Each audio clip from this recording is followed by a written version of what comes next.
ಹರೇ ಕೃಷ್ಣ. ಹರೇ ಕೃಷ್ಣ. ಹರೇ ಕೃಷ್ಣ ಮಾತಾಜಿ. ನಾಮಗಳು ಮಾತಾಜಿ. ಕೃಷ್ಣ ಪ್ರಣಾಮಗಳು. ಹರೇ ಕೃಷ್ಣ.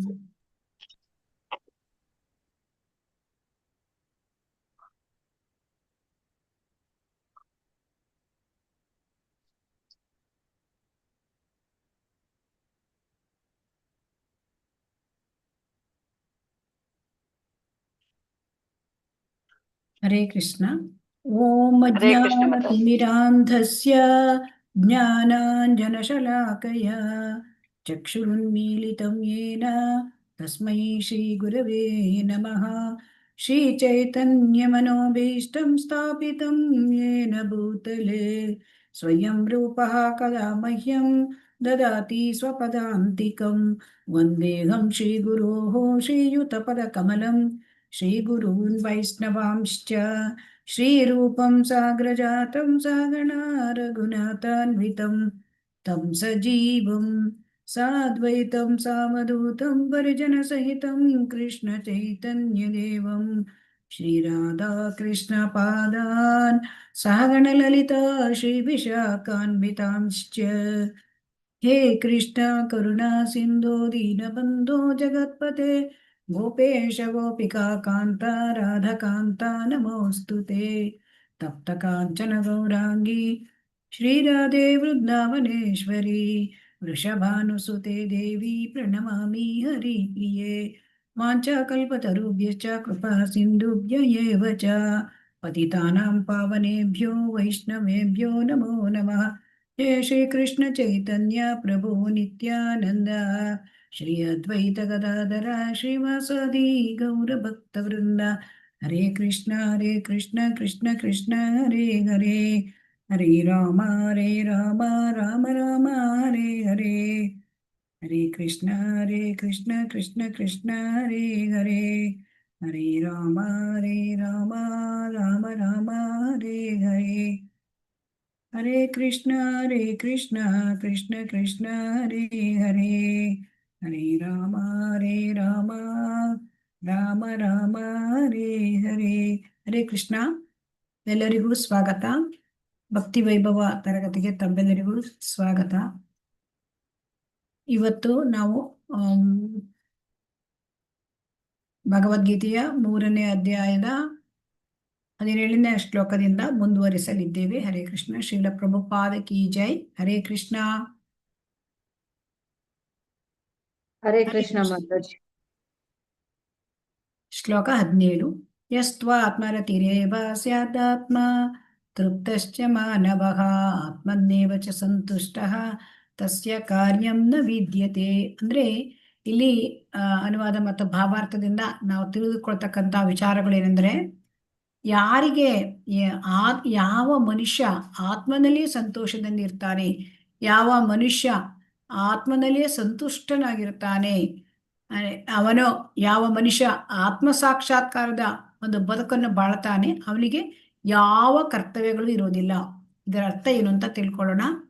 ಅಂದರೆ ಸಾಮಾನ್ಯ ಜನ ಏನ್ ಮಾಡ್ತಾರೆ, ಎಲ್ಲರೂ ಕೂಡ ಹೊರಗಿನ ವಸ್ತುವಿನ, ಪ್ರಪಂಚದ ವಸ್ತುವಿಗೆ ಅವರು ಆನಂದವನ್ನ ಪಡಲಿಕ್ಕೆ ನೋಡ್ತಾರೆ ಅಲ್ವಾ.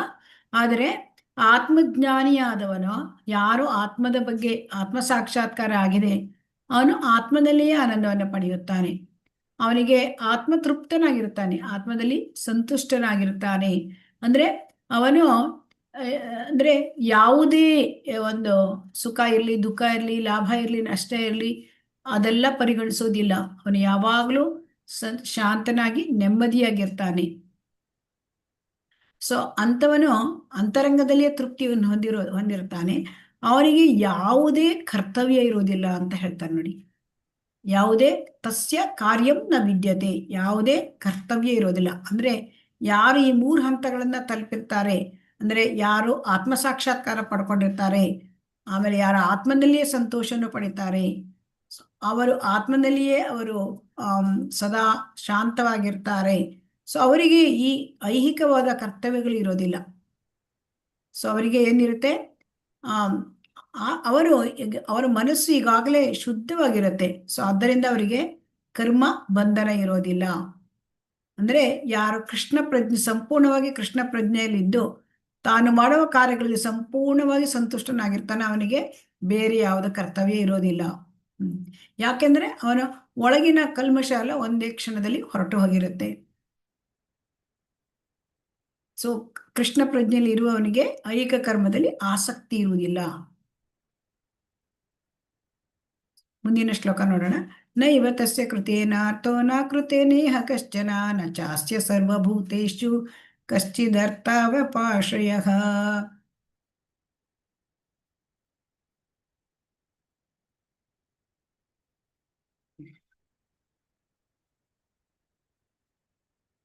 ಈಗ ಆತ್ಮ ಸಾಕ್ಷಾತ್ಕಾರವನ್ನು ಸಾಧಿಸಿದವನಿಗೆ ನಿಯಮಿತ ಕರ್ಮಗಳ ಅನುಷ್ಠಾನದಲ್ಲಿ ಯಾವ ಉದ್ದೇಶವೂ ಇರುವುದಿಲ್ಲ. ಅವನು ಕರ್ಮವನ್ನು ಮಾಡದೇ ಇರಲು ಅವನಿಗೆ ಯಾವುದೇ ಕಾರಣವಿಲ್ಲ. ಆತನು ಬೇರೊಬ್ಬ ಜೀವಿಯನ್ನು ಅವಲಂಬಿಸಲು ಕೂಡ ಕಾರಣವೂ ಇರುವುದಿಲ್ಲ. ಸೊ ಹಾಗಾಗಿ ಯಾರು ಕೃಷ್ಣ ಪ್ರಜ್ಞೆಯ ಚಟುವಟಿಕೆಗಳನ್ನು ಮಾಡ್ತಾ ಇರ್ತಾರೆ ಅವರಿಗೆ ಅದನ್ನು ಬಿಟ್ಟರೆ ನಿಯಮಿತ ಕರ್ತವ್ಯಗಳು ಮಾಡುವ ಅಗತ್ಯ ಇಲ್ಲ. ಇಲ್ಲಿ ನಿಯಮಿತವಾದ ಕರ್ತವ್ಯಗಳು ಅಂದ್ರೆ ಏನು? ಹರೇ ಕೃಷ್ಣ. ನಿಯಮಿತವಾದ ಕರ್ತವ್ಯ ಅಂದ್ರೇನು? ಹರೇ ಕೃಷ್ಣ. ಅವನು ಮದ್ವೆ ಆಗಿರ್ತಾನಲ್ಲ ಮತ್ತೆ ಅಜ್ಜಿ, ಅವನು ಮಕ್ಕಳನ್ನ ನೋಡ್ಕೊಳ್ಳೋದು, ಹೆಂಡತಿ ನೋಡ್ಕೊಳ್ಳೋದು, ಕೆಲಸ ಮಾಡೋದು, ಅದು ನಿಯಮಿತ ಅವನ ಕರ್ತವ್ಯಗಳು. ಅಂದ್ರೆ ಅವನಿಗೆ ಈ ಬ್ರಾಹ್ಮಣ, ಕ್ಷತ್ರಿಯ, ವೈಶ್ಯ, ಶೂದ್ರ ಇದೆಲ್ಲ ನಿಯಮಿತ ಕರ್ತವ್ಯಗಳು, ಅದು ಇರೋದಿಲ್ಲ ಅಂತ ಹೇಳ್ತಿದ್ದಾರೆ. ಸಾಮಾನ್ಯ ಜನ ಏನ್ ಮಾಡ್ತಾರೆ ಅಂದ್ರೆ ಹಣ, ಕೀರ್ತಿ, ಪುಣ್ಯ ಸಂಪಾದನೆ ಇದಕ್ಕಾಗಿ ಕೆಲಸ ಮಾಡ್ತಾರೆ ಅಲ್ವಾ. ಆದರೆ ಆತ್ಮಜ್ಞಾನಿಯು ಈಗಾಗಲೇ ಅವನು ಭಗವಂತನ ಅಲ್ಲಿ ಆನಂದವನ್ನು ಕಂಡುಕೊಳ್ತಾನೆ. ಸೊ ಹಾಗಾಗಿ ಅವನಿಗೆ ಲೌಕಿಕವಾದ ಕರ್ಮ ಮಾಡೋದ್ರಿಂದ ಆ ಫಲಾಫಲಗಳ ಆಸೆ ಇರೋದಿಲ್ಲ. ಸೊ ಅವನು ತನ್ನ ಅಗತ್ಯಕ್ಕಾಗಿ ಅವನು ಯಾರನ್ನೂ ಅವಲಂಬಿಸೋದಿಲ್ಲ. ಅವನು ಯಾರನ್ನು ಅವಲಂಬಿಸಿರ್ತಾನೆ? ಹಾಗಾದ್ರೆ ಅವನ ಪ್ರಪಂಚದ ಯಾವುದೇ ಜೀವಿಯನ್ನಾಗ್ಲಿ, ಸಮಾಜವನ್ನಾಗ್ಲಿ, ದೇವತೆಗಳನ್ನಾಗ್ಲಿ ಅವಲಂಬಿಸಿರೋದಿಲ್ಲ. ಕೃಷ್ಣನನ್ನು ಅವಲಂಬಿಸಿ. ಸೊ ಹಾಗಾಗಿ ನೋಡಿ, ಇದನ್ನ ಕೃಷ್ಣ ಪ್ರಜ್ಞೆಯಲ್ಲಿ ಆತನು ಏನು ಮಾಡ್ತಾನೋ ಅಷ್ಟರಿಂದಲೇ ಅವನ ಕರ್ತವ್ಯ ಪಾಲನೆ ಆಗತ್ತೆ. ಸೊ ಹಾಗಾಗಿ ಅವನು ಕೃಷ್ಣ ಪ್ರಜ್ಞೆಯನ್ನ, ಆ ಭಕ್ತಿ ಸೇವೆಯನ್ನು ಮಾಡೋದ್ರಿಂದ ಅದರಿಂದ ಅವನು ಈ ಎಲ್ಲ ಐಹಿಕ ಕರ್ತವ್ಯಗಳು ಅವನ ಮುಗಿದಂಗಾಗ್ತದೆ ಅಂತ ಹೇಳ್ತಾರೆ. ಸೊ ಹಾಗಾಗಿ ಯಾರು ಸಂಪೂರ್ಣವಾಗಿ ತಮ್ಮನ್ನು ಕೃಷ್ಣ ಪ್ರಜ್ಞೆಯ ಭಕ್ತಿ ಸೇವೆ ತೊಡಗಿಸಿದ್ದಾರೆ ಅವರಿಗೆ ಈ ಐಹಿಕ ಕರ್ತವ್ಯಗಳು ಇರೋದಿಲ್ಲ. ಶ್ಲೋಕ 19 ನೋಡೋಣ. ತಸ್ಮಾದ್ ಅಸಕ್ತಃ ಸತತಂ ಕಾರ್ಯಂ ಕರ್ಮ ಸಮಾಚರ ಅಸಕ್ತೋ ಹಿ ಆಚರನ್ ಕರ್ಮ ಪರಮಾಪ್ನೋತಿ ಪುರುಷಃ. ಸೊ ಅವಾಗ ಇದು ಯಾರದ್ದು ಅಂತಂದ್ರೆ, ಯಾರು ಆತ್ಮ ಸಾಕ್ಷಾತ್ಕಾರದಲ್ಲಿ ತುಂಬಾ ಒಂದು ಮುಂದುವರೆದಿರ್ತಾರೆ, ಯಾರು ಕೃಷ್ಣ ಪ್ರಜ್ಞೆಯಲ್ಲಿ ತುಂಬಾ ಮುಂದುವರೆದಿರ್ತಾರೆ ಅವರಿಗೆ ಏನ್ ಮಾಡ್ಬೇಕು ಅಂತ ಇಲ್ಲಿ ಹೇಳ್ತಾ ಇದ್ದಾರೆ ಭಗವಂತ. ಸೊ ಆದ್ದರಿಂದ ತಸ್ಮಾತ್ ಅಸಕ್ತಃ ಸತತಂ ಅಂದ್ರೆ ಇಲ್ಲಿ ತಸ್ಮಾತ್ ಅಸಕ್ತಃ ಸತತಂ ಅಂದ್ರೆ ಅನಾಸಕ್ತನಾಗಿ. ಯಾವುದ್ರಲ್ಲಿ ಅನಾಸಕ್ತ ಆಗಬೇಕು? ಕರ್ಮ ಫಲದಲ್ಲಿ ಅನಾಸಕ್ತನಾಗಿ ಕರ್ತವ್ಯವೊಂದು ಕರ್ಮವನ್ನು ಮಾಡಬೇಕು. ಸೊ ಅನಾಸಕ್ತಿಯಿಂದ ಅಂದ್ರೆ ತನ್ನ ಕರ್ತವ್ಯ ಅಂತ ಇದನ್ನು ಮಾಡಬೇಕು, ಅದರ ಫಲದಲ್ಲಿ ಆಸಕ್ತಿಯನ್ನು ಉಂಟು ಮಾಡಬಾರ್ದು, ನಾವು ಇಟ್ಕೋಬಾರ್ದು. ಸೊ ಆಗ ಏನಾಗ್ತದೆ ಅಂದ್ರೆ ನಮಗೆ ಕರ್ಮ ಬಂಧನ ಇರೋದಿಲ್ಲ. ಅಂದ್ರೆ ಕರ್ಮ ಫಲದಲ್ಲಿ ಆಸಕ್ತಿ ಇಲ್ಲದೆ ಕರ್ತವ್ಯ, ಇದು ನನ್ನ ಡ್ಯೂಟಿ ಅಂತ ಮಾಡಬೇಕು. ಇಲ್ಲಿ ಯಾರಿಗೆ ಇದನ್ನ ಹೇಳ್ತಾ ಇದ್ದಾನೆ? ಭಗವಂತ ಅರ್ಜುನನಿಗೆ ಹೇಳ್ತಾ ಇದ್ದಾನೆ ಅಲ್ವಾ. ಸೊ ಕೃಷ್ಣನಿಗಾಗಿ ಅವನು ಮೊದಲು ಏನ್ ಹೇಳ್ದ ಅರ್ಜುನ? ನಾನು ಇಲ್ಲಿ ಈ ರೀತಿ ಯುದ್ಧ ಮಾಡೋದಿಲ್ಲ ಅಂತ ಹೇಳ್ದ ಅಲ್ವಾ. ಆದರೆ ಯಾವಾಗ ಕೃಷ್ಣನಿಗಾಗಿ ಕುರುಕ್ಷೇತ್ರದಲ್ಲಿ ಯುದ್ಧ ಮಾಡಬೇಕು ಅಂತ ಹೇಳೋದು ಅಂದ್ರೆ ಭಗವಂತನಿಗಾಗಿ ತನ್ನ ಕರ್ತವ್ಯವನ್ನು ಮಾಡೋದು, ಅದರ ಫಲಾಫಲವನ್ನು ನಿರೀಕ್ಷಿಸುವುದಲ್ಲ. ಸೊ ಆವಾಗ ಅದು ಶ್ರೇಷ್ಠ ರೀತಿಯ ಪರಿಪೂರ್ಣ ಕರ್ಮ. ಅಂದರೆ ತನಗಾಗಿ ಫಲದ ಅಪೇಕ್ಷೆ ಇಟ್ಕೊಳ್ಳದೆ ಆ ಭಗವಂತನಿಗಾಗಿ ಕೆಲಸ ಮಾಡೋದು, ಇದು ಪರಿಪೂರ್ಣವಾದ ಕರ್ಮ. ಇಲ್ಲಿ ಪರಿಪೂರ್ಣ ಕರ್ಮ ಮಾಡೋದು ಹೇಗೆ ಅಂತ ಭಗವಂತ ಹೇಳ್ತಾ ಇದ್ದಾನೆ. ಸೊ ಹಾಗಾಗಿ ಇಲ್ಲಿ ಅರ್ಜುನನ ಉದಾಹರಣೆ ಕೊಡ್ತಾ ಇದ್ದಾರೆ. ಅರ್ಜುನ ಮೊದಲು ಒಪ್ಲಿಲ್ಲ ಯುದ್ಧ ಮಾಡಲಿಕ್ಕೆ, ಅದು ಹಿಂಸೆ, ಅದು ನನಗೆ ಪಾಪ ಕಾರ್ಯ ಹೀಗೆಲ್ಲ ಹೇಳಿದ್ದಾನೆ. ಸೊ ಅನೇಕ ಕಾರಣಗಳನ್ನ ಕೊಟ್ಟಿದ್ದಾನೆ, ನಾವು ನೋಡಿದ್ದೇವೆ. ಆದರೆ ಯಾವಾಗ ಅವನಿಗೆ ಭಗವಂತ ಕುರುಕ್ಷೇತ್ರದಲ್ಲಿ ಯುದ್ಧ ಮಾಡಲಿಕ್ಕೆ ಅವನು ತನ್ನ ಒಂದು ಯೋಜನೆ ಇಟ್ಕೊಂಡಿದ್ದಾನೆ, ಆ ಭಗವಂತನ ಕಾರ್ಯ ಅದು ಅಂತ ಯಾವಾಗ ಗೊತ್ತಾಗುತ್ತೆ ಅವಾಗ ಅವನು ಏನ್ ಮಾಡ್ತಾನೆ, ಯುದ್ಧವನ್ನು ಮಾಡ್ತೇನೆ, ನೀನು ಹೇಳಿದ ಹಾಗೆ ಮಾಡ್ತೇನೆ ಅಂತ ಹೇಳ್ತಾನೆ ಅಲ್ವಾ, ಕರಿಷೇ ವಚನಂ ತವ. ಸೊ ಹಾಗಾಗಿ ಇಲ್ಲಿ ಆ ಪರಾತ್ಪರರ ಪರವಾಗಿ ಕಾರ್ಯತತ್ಪರನಾಗುವುದು ನಿಷ್ಕಾಮ ಕರ್ಮ. ಇಲ್ಲಿ ನಿಷ್ಕಾಮ ಕರ್ಮವನ್ನು ಹೇಳ್ತಾ ಇದ್ದಾರೆ. ಅಂದರೆ ನಾವು ಯಾವುದೇ ಪ್ರತಿಫಲದ ಆಸಕ್ತಿ ಇಲ್ಲದೆ ಭಗವಂತನಿಗಾಗಿ ಮಾಡ್ತಕ್ಕಂಥ ಕೆಲಸ, ಅದು ಶ್ರೇಷ್ಠ ರೀತಿಯ ಪರಿಪೂರ್ಣ ಕರ್ಮ. ಅದು ಶ್ರೇಷ್ಠವಾದ ಕರ್ಮ ಮತ್ತು ಪರಿಪೂರ್ಣವಾದ ಕರ್ಮ. ಸೊ ಹಾಗಾಗಿ ಅತ್ಯಂತ ಶ್ರೇಷ್ಠವಾದ ಕೆಲಸ ಮತ್ತು ಪರಿಪೂರ್ಣವಾದ ಕೆಲಸ ಯಾವುದು? ಹರೇ ಕೃಷ್ಣ. ಪ್ರತಿಫಲ ಬಯಸದೆ ಮಾಡೋದು ಮಾತಾಜಿ. ಭಗವಂತನಿಗೆ ಅರ್ಪಿಸೋದು, ಕರ್ತವ್ಯವನ್ನು ಭಗವಂತನ ಭಕ್ತಿ ಸೇವೆ, ಭಗವಂತನಿಗೆ ಅರ್ಪಿಸೋದು. ಕರ್ಮಫಲದ ಆಸಕ್ತಿ ಇಲ್ಲದೆ, ಅಂದ್ರೆ ಅನಾಸಕ್ತನಾಗಿ ತನ್ನ ಕರ್ತವ್ಯ ಎಂದು ಮಾಡ್ತಕ್ಕಂಥ ಕೆಲಸ, ಅದು ನಿಷ್ಕಾಮ ಕರ್ಮ. ಅದು ಶ್ರೇಷ್ಠ ರೀತಿಯ ಪರಿಪೂರ್ಣ ಕರ್ಮ. ಹಾಗಾಗಿ ಇಂದ್ರಿಯ ತೃಪ್ತಿಗಾಗಿ ನಾವು ಕೆಲಸ ಮಾಡಿದ್ರೆ, ಕರ್ಮಗಳನ್ನು ಮಾಡಿದ್ರೆ, ಅಲ್ಲಿ ಏನಾಗುತ್ತೆ, ನಮಗೆ ಪಾಪಕರ್ಮಗಳು ಕೂಡ ಅಂಟಿಕೊಂಡು ಬಿಡುತ್ತೆ. ಸೊ ಹಾಗಾಗಿ ಅದರಿಂದ ಪರಿಶುದ್ಧ ಆಗ್ಬೇಕಾಗತ್ತೆ. ಆದರೆ ಕೃಷ್ಣ ಪ್ರಜ್ಞೆಯಿಂದ ಮಾಡಿದ ಕೆಲಸವು ಒಳ್ಳೆಯ ಕರ್ಮ ಅಥವಾ ಕೆಟ್ಟ ಕರ್ಮಗಳ ಫಲವನ್ನು ಮೀರಿದ್ದು. ನಾವು ನಮಗಾಗಿ ಇಂದ್ರಿಯ ತೃಪ್ತಿಗಾಗಿ ಮಾಡಿದ್ರೆ ಅಲ್ಲಿ ಪುಣ್ಯ ಮತ್ತು ಪಾಪ ಎರಡೂ ಉಂಟಾಗತ್ತೆ ಅಲ್ವಾ. ಸೊ ಅವಾಗ ನಮಗೇನಾಗತ್ತೆ, ಮತ್ತೆ ಮತ್ತೆ ಜನ್ಮ ಬರುತ್ತೆ ಅಲ್ವಾ. ಆದರೆ ಯಾರು ಕೃಷ್ಣ ಪ್ರಜ್ಞೆಯಿಂದ ಮಾಡಿರ್ತಾರೆ ಅಲ್ಲಿ ಅವರಿಗೆ ಒಳ್ಳೆಯ ಕರ್ಮ ಕೆಟ್ಟ ಕರ್ಮ ಇರೋದಿಲ್ಲ. ಕೃಷ್ಣ ಪ್ರಜ್ಞೆ ಹೇಳಿದು ಅಕರ್ಮವಾಗತ್ತೆ. ಸೊ ಕೃಷ್ಣನಿಗಾಗಿ ಕಾರ್ಯನಿರತನಾಗಿರುತ್ತಾನೆ. ಹಾಗಾಗಿ ಅವನು ಸಂಪೂರ್ಣವಾಗಿ ನಿರ್ಲಿಪ್ತ. ಅಂದ್ರೆ ಇಲ್ಲಿ ಏನ್ ಹೇಳ್ತಾ ಇದ್ದಾರೆ ಅಂದ್ರೆ ನಿಷ್ಕಾಮ ಕರ್ಮವನ್ನ ಮಾಡತಕ್ಕಂಥದ್ದು. ಅದನ್ನು ಇಲ್ಲಿ ಭಗವಂತ ಹೇಳ್ತಾ ಇದ್ದಾನೆ. ಅದು ಅತ್ಯಂತ ಶ್ರೇಷ್ಠವಾದ ಕರ್ಮ ಮತ್ತು ಪರಿಪೂರ್ಣ ಕರ್ಮ. ಇಲ್ಲಿ ಅದಕ್ಕೆ ಉದಾಹರಣೆ ಕೊಡ್ತಾ ಇದ್ದಾರೆ. ಶ್ಲೋಕ 20. ಕರ್ಮಣೈವ ಹಿ ಸಂಸಿದ್ಧಿಂ ಆಸ್ಥಿತ ಜನಕಾದಯಃ ಲೋಕ ಸಂಗ್ರಹಮೇವಾಪಿ ಸಂಪಶ್ಯನ್ ಕರ್ತುಮರ್ಹಸಿ. ಸೊ ಇಲ್ಲಿ ಜನಕ ಮಹಾರಾಜನ, ಶ್ರೀಲ ಪ್ರಭುಪಾದ ಕಿ ಜೈ, ಅಂದರೆ ಜನಕ ಮಹಾರಾಜನ ಉದಾಹರಣೆ ಕೊಡ್ತಾ ಇದ್ದಾರೆ. ಹಿಂದಿನ ಶ್ಲೋಕದಲ್ಲಿ ನಾವೇನು ನೋಡಿದ್ವಿ, ಭಗವಂತ ನಿಷ್ಕಾಮ ಕರ್ಮದ ಮಹತ್ವವನ್ನು ತಿಳಿಸಿದ್ದಾನೆ. ಅದಕ್ಕೆ ಈಗ ಐತಿಹಾಸಿಕ ಉದಾಹರಣೆ ಕೊಡ್ತಾ ಇದ್ದಾನೆ. ಅದಕ್ಕೆ ನಮ್ಗೆ ಇಲ್ಲಿ ಉದಾಹರಣೆ ಜನಕ ಮಹಾರಾಜನ ಉದಾಹರಣೆ ಕೊಟ್ಟಿದ್ದಾರೆ. ಜನಕ ಮಹಾರಾಜ ಅವನು ಆತ್ಮ ಸಾಕ್ಷಾತ್ಕಾರ ಪಡೆದುಕೊಂಡವನು. ಸೊ ಶ್ರೀರಾಮನ ಸೀತಾದೇವಿಯ ತಂದೆ. ಸೊ ಅವನು ಮಿಥಿಲಿಯ ರಾಜನಾಗಿದ್ದ. ಸೊ ರಾಜನಾಗಿದ್ದಾಗ ಅವನು ತನ್ನ ರಾಜಧರ್ಮ, ತನ್ನ ಕರ್ತವ್ಯವನ್ನು ಅವನು ಬಿಟ್ಕೊಡ್ಲಿಲ್ಲ ಅಲ್ವಾ. ಹರೇ ಕೃಷ್ಣ. ನೋಡಿ, ಅವನಿಗೆ ಆತ್ಮ ಸಾಕ್ಷಾತ್ಕಾರವನ್ನು ಪಡೆದಿದ್ದಾನೆ. ಸೊ ಹಾಗಾಗಿ ಅವನಿಗೆ ಕರ್ತವ್ಯವನ್ನು ಮಾಡುವ ಅವಶ್ಯಕತೆ ಇರಲಿಲ್ಲ ಅಲ್ವಾ. ಆದರೂ ಕೂಡ ಅವನು ತನ್ನ ನಿಯಮಿತ ಕರ್ತವ್ಯವನ್ನ ಅವನು ಮಾಡಿದ್ದಾನೆ. ಸೊ ಇಲ್ಲಿ ಇದಕ್ಕೆ ಯಾಕೆ ಅವನು ಈ ತರವಾದ ನಿಯಮಿತ ಕರ್ತವ್ಯವನ್ನು ಮಾಡಿದ್ದಾನೆ? ಹರೇ ಕೃಷ್ಣ. ಹರೇ ಕೃಷ್ಣ. ಶ್ರೇಷ್ಠ ವ್ಯಕ್ತಿಗಳ ಒಂದು ಇದನ್ನ ಉಳಿದ ಸಾಮಾನ್ಯ ವ್ಯಕ್ತಿಗಳು ಆಚರಿಸ್ತಾರೆ. ಅದೇ ರೀತಿ ಅವರು ಜನಕ ಮಹಾರಾಜ ರಾಜ ಆಗಿರೋದ್ರಿಂದ ಅಲ್ಲಿ ಇರೋಂತ ಆಡಳಿತ ವರ್ಗದಲ್ಲಿ ಇರುವಂತಹ ವ್ಯಕ್ತಿಗಳು, ಪ್ರಭು, ಇವರು ಎಲ್ಲರೂ ಅವರ ಒಂದು ಪ್ರಜೆಗಳಿಗೆ ಮಾರ್ಗದರ್ಶನವಾಗಿ, ಅವರಿಗೆ ಮೇಲ್ಪಂಕ್ತಿಗಾಗಿ ಅವನು ತನ್ನ ಕರ್ತವ್ಯಗಳನ್ನ, ನಿಯಮಿತ ಕರ್ತವ್ಯಗಳನ್ನ ಮಾಡಿದ್ದಾನೆ.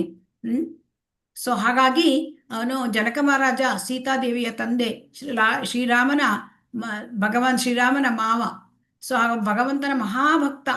ಸೊ ಅವನಿಗೆ ಯಾವ ಕೆಲಸವೂ ಇರಲಿಲ್ಲ, ಅವನು ಆಧ್ಯಾತ್ಮಿಕ ನೆಲೆಯಲ್ಲಿ ಇದ್ದಿದ್ದ ಅಲ್ವಾ. ಆದರೆ ಅವನು ಮಿಥಿಲಿಯ ರಾಜನಾಗಿದ್ದರಿಂದ ಅವನು ತನ್ನ ನಿಯಮಿತ ಕರ್ಮಗಳನ್ನು ಮಾಡಬೇಕಾಗಿತ್ತು. ಕರ್ತವ್ಯಗಳನ್ನ ಮಾಡಿ ಪ್ರಜೆಗಳಿಗೆ ಮೇಲ್ಪಂಕ್ತಿ ಹಾಕಿದ್ದಾನೆ ಅಲ್ವಾ. ಮೇಲ್ಪಂಕ್ತಿ ಹಾಕ್ಲಿಕ್ಕಾಗಿ ಮಾಡ್ತಾರೆ.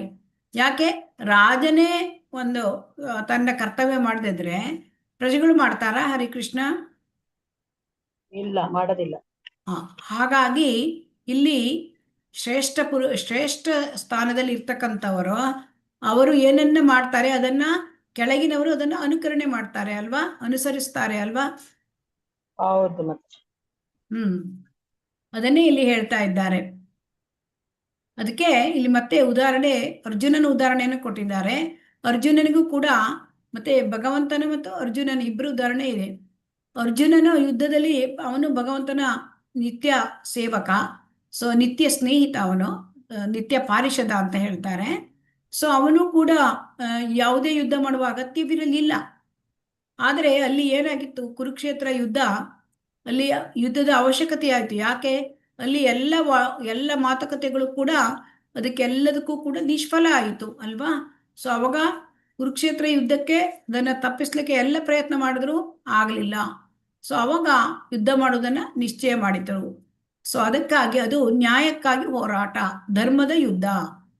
ಸೊ ಹಾಗಾಗಿ ಅವನು ಭಗವಂತ ಹೇಳಿದ್ದಾನೆ ಅಂತ ಯುದ್ಧ ಮಾಡ್ತಾನೆ ಅಲ್ವಾ. ಕರಿಷ್ಯೆ ವಚನಂ ತವ ಅಂತ ಹೇಳ್ತಾನೆ. ಭಗವಂತ ಏನ್ ಹೇಳ್ತಾನೆ? ನೀನು ಯೋಧ, ನೀನು ನಿನ್ನ ಕರ್ತವ್ಯವನ್ನು ಮಾಡು, ನೀನು ಫಲಾಫಲಗಳನ್ನು ಅಪೇಕ್ಷಿಸಬೇಡ, ನೀನು ಯುದ್ಧದ ಪರಿಣಾಮ ಏನಾಗ್ತದೆ ಅದಕ್ಕೆ ನೀನು ಲಕ್ಷ್ಯ ಕೊಡಬೇಡ, ನಿನ್ನ ಕರ್ತವ್ಯ ಅಷ್ಟೇ ನೀನು ಮಾಡು ಅಂತ ಭಗವಂತ ಹೇಳಿದಾಗ ಅವನಿಗೆ ಅರ್ಥ ಆಯಿತು, ಯುದ್ಧ ಅಂದ್ರೆ ಅದು ಭಗವಂತನ ಸೇವೆ ಅಂತ. ಹಾಗಾಗಿ ಅವನು ಅದಕ್ಕೆ ಒಪ್ಕೊಂಡ.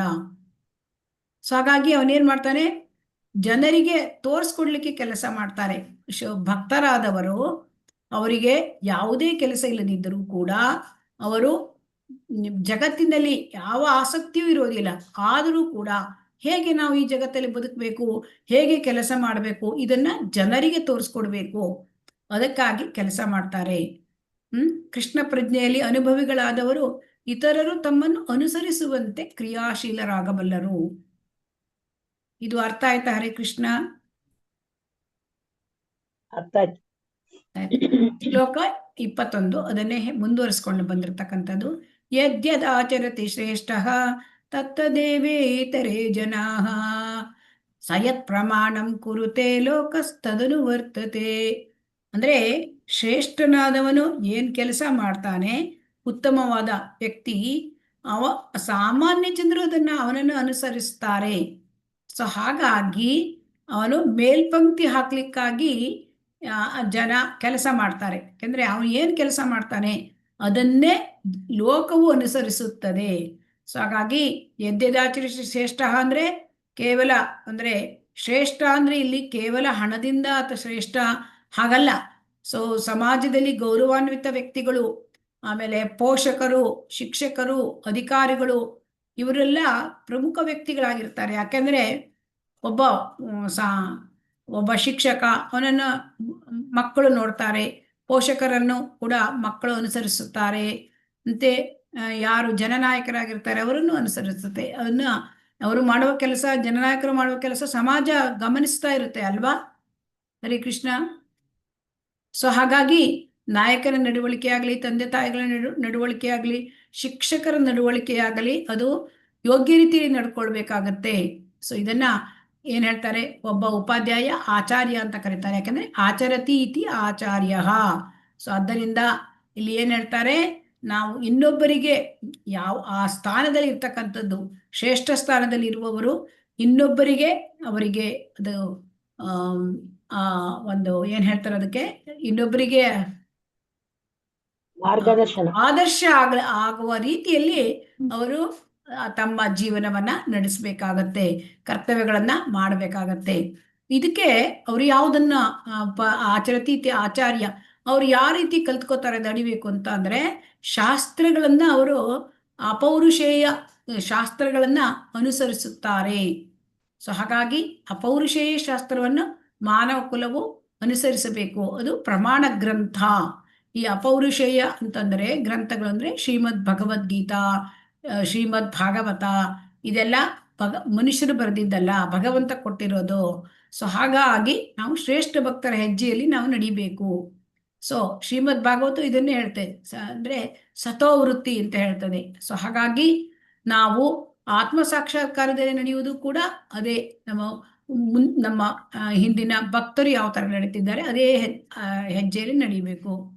ಸೊ ಹಾಗಾಗಿ ಶಾಲೆಯ ಉಪಾಧ್ಯಾಯ, ಮನೆಯಲ್ಲಿ ತಂದೆ ತಾಯಿ, ಆಮೇಲೆ ರಾಜ್ಯದ ಮುಖ್ಯಮಂತ್ರಿ ಅಥವಾ ರಾಜಕೀಯ ವ್ಯಕ್ತಿಗಳು, ಇವ್ರನ್ನೆಲ್ಲ ಜನನಾಯಕರು ಅವರು. ಸೊ ಇವರೆಲ್ಲರಿಗೂ ಕೂಡ ಅವರಿಗೂ ಕೂಡ ದೊಡ್ಡ ಜವಾಬ್ದಾರಿ ಇರುತ್ತದೆ. ಸೊ ಹಾಗಾಗಿ ಅವರು ನೈತಿಕವಾಗಿ ಮತ್ತು ಆಧ್ಯಾತ್ಮಿಕ ಸಂಹಿತೆಗಳ ಪ್ರಮಾಣ ಗ್ರಂಥಗಳ ಪರಿಚಯದ ಪ್ರಕಾರ ಅವರು ಮಾಡಬೇಕು. ಅಂದ್ರೆ ಅವರು ನೈತಿಕವಾಗಿ ಮತ್ತು ಆಧ್ಯಾತ್ಮಿಕವಾಗಿ ಅವರು ನಡ್ಕೋಬೇಕಾಗತ್ತೆ. ತತ್ತ ಏವ ಇತರ ಜನಾಹ. ಯಾಕೆಂದರೆ ಅವರು ಜನರಿಗೆ ಈಗ ಧರ್ಮ ಸೂಕ್ಷ್ಮ ಅರ್ಥ ಮಾಡ್ಕೊಳ್ಳೋದು ಕಷ್ಟ ಆಗತ್ತೆ ಅಲ್ವಾ. ಸೊ ಹಾಗಾಗಿ ಅವರು ಏನ್ ಮಾಡ್ತಾರೆ, ದೊಡ್ಡ ವ್ಯಕ್ತಿಗಳ ಜೀವನ ನೋಡ್ತಾರೆ, ಕೃತಿ ನೋಡ್ತಾರೆ, ಕಲಿತಾರೆ ಅಲ್ವಾ. ನಾಯಕ ಪ್ರಾಮಾಣಿಕ ಆಗಿದ್ರೆ ಸಮಾಜವೂ ಪ್ರಾಮಾಣಿಕ ಆಗತ್ತೆ ಅಲ್ವಾ. ಹರೇ ಕೃಷ್ಣ. ಹೌದು ಹೌದು ಮಾತಾಜಿ. ಮಾತಾಜಿ. ನಾಯಕನೇ ತಪ್ಪು ದಾರಿ ತುಳಿದರೆ ಜನರು ತಪ್ಪು ಮಾಡ್ಲಿಕ್ಕೆ ಪ್ರಾರಂಭ ಆಗತ್ತೆ, ಅವರಿಗೂ ನೆಪ ಸಿಕ್ಕತ್ತೆ ಅಲ್ವಾ. ಸೊ ಹಾಗಾಗಿ ಒಬ್ಬ ಶ್ರೇಷ್ಠ ವ್ಯಕ್ತಿ ಜೀವನದಲ್ಲಿ ಯಾವ ಮೌಲ್ಯಗಳನ್ನ, ನಿಯಮಗಳನ್ನ, ಶಿಸ್ತನ್ನ ಪಾಲನೆ ಮಾಡ್ತಾನೆ, ಸೊ ಜನ ಅದನ್ನ ಅನುಸರಿಸುತ್ತಾರೆ. ಸೊ ಹಾಗಾಗಿ ಇಲ್ಲಿ ಅರ್ಜುನ ಉದಾಹರಣೆ, ಅರ್ಜುನ ಅವನು ತನ್ನ ಯುದ್ಧರಂಗದಲ್ಲಿ ಅವನು ಯೋಧ, ಉತ್ತಮ ಯೋಧ, ಶ್ರೇಷ್ಠರ ಯೋಧ. ಸೊ ಅವನ ಕರ್ತವ್ಯ ಏನು, ಯುದ್ಧ ಮಾಡೋದು. ಅದನ್ನೇ ಅವನು ಬಿಟ್ಟು ಬಿಟ್ರೆ ಜನ ಏನ್ ತಿಳ್ಕೊಳ್ತಾರೆ, ಅವನೇ ಯುದ್ಧ ಮಾಡಲಿಲ್ಲ, ಬೇರೆ ಯಾರು ಅವನ ಜೊತೆ ಇರ್ತಕ್ಕಂಥ ಯೋಧರು ಯುದ್ಧ ಮಾಡ್ತಾರಾ? ಇಲ್ಲ. ಸೊ ಹಾಗಾಗಿ ಅವನು ತನ್ನ ಕರ್ತವ್ಯ ಅಂತ ಮಾಡಬೇಕು, ಫಲದ ಆಸಕ್ತಿಯನ್ನು ಇಟ್ಕೋಬಾರ್ದು ಅಂತ ಭಗವಂತ ನಮಗೆ ಇಲ್ಲಿ ಹೇಳ್ತಾ ಇದ್ದಾನೆ. ಅಂದ್ರೆ ಇನ್ನೊಬ್ಬರಿಗೆ ಮಾದರಿ ಆಗ್ಲಿಕ್ಕಾಗಿ ಶ್ರೇಷ್ಠ ಸ್ಥಾನದಲ್ಲಿದ್ದವರು ಕೆಲಸ ಮಾಡಬೇಕು. ಶ್ಲೋಕ 22. ನಮೇ ಪಾತಾರ್ಥಿ ಕರ್ತವ್ಯಂ ತ್ರಿಷು ಲೋಕೇಶು ಕಿಂಚನ ನಾನವಾಪ್ತಂ ಅವಾಪ್ತವ್ಯಂ ವರ್ತಯೇವ ಚ ಕರ್ಮಣಿ. ಸೊ ಹಾಗಾಗಿ ಭಗವಂತಲ್ಲಿ ತನ್ನ ಉದಾಹರಣೆಯನ್ನ ಕೊಡ್ತಾ ಇದ್ದಾನೆ. ಸೊ ಭಗವಂತನಿಗೆ 3 ಲೋಕದಲ್ಲೂ ಯಾವುದೇ ಕೆಲಸ ಇಲ್ಲ. ಇದೆಯಾ ಹರೇ ಕೃಷ್ಣ? ನಮೇ ಪಾರ್ಥಾಸ್ತಿ ಕರ್ತವ್ಯಂ, ನನಗೆ ಯಾವುದು ಕರ್ತವ್ಯ ಇಲ್ಲ ಅಂತ ಹೇಳ್ತಾ ಇದ್ದಾರೆ. ಯಾಕೆ ಭಗವಂತನಿಗೆ ಕರ್ತವ್ಯ ಇಲ್ಲ? ಭಗವಂತನಿಗೆ ಯಾವುದೇ ಹರೇ ಕೃಷ್ಣ. ಅವನು 3 ಲೋಕದಲ್ಲಿ ಅಂದ್ರೆ ಅವನು 3 ಗುಣಗಳನ್ನು ಮೀರಿದವನು. ಹರಿಬೋಲ್. ಅವನು 3 ಗುಣಗಳನ್ನೇ ಮೀರಿದನು. ಅವನಿಗೆ ಯಾವುದೇ ನಿಯಮಗಳು ಅನ್ವಯಿಸುವುದಿಲ್ಲ. ಯಾರು ಅವನಿಗೆ ಆದೇಶ ನೀಡಲಿಕ್ಕೆ ಸಾಧ್ಯ ಇಲ್ಲ. ಅವನಿಗೆ ಯಾರು ಅವನ ಮೇಲಿಲ್ಲ ಅಲ್ವಾ. ಅವನಿಗೆ ಯಾವುದೇ ಒಂದು ಅವನು ಪಡೆಯಬೇಕಾಗಿದ್ದು ಏನೂ ಇಲ್ಲ.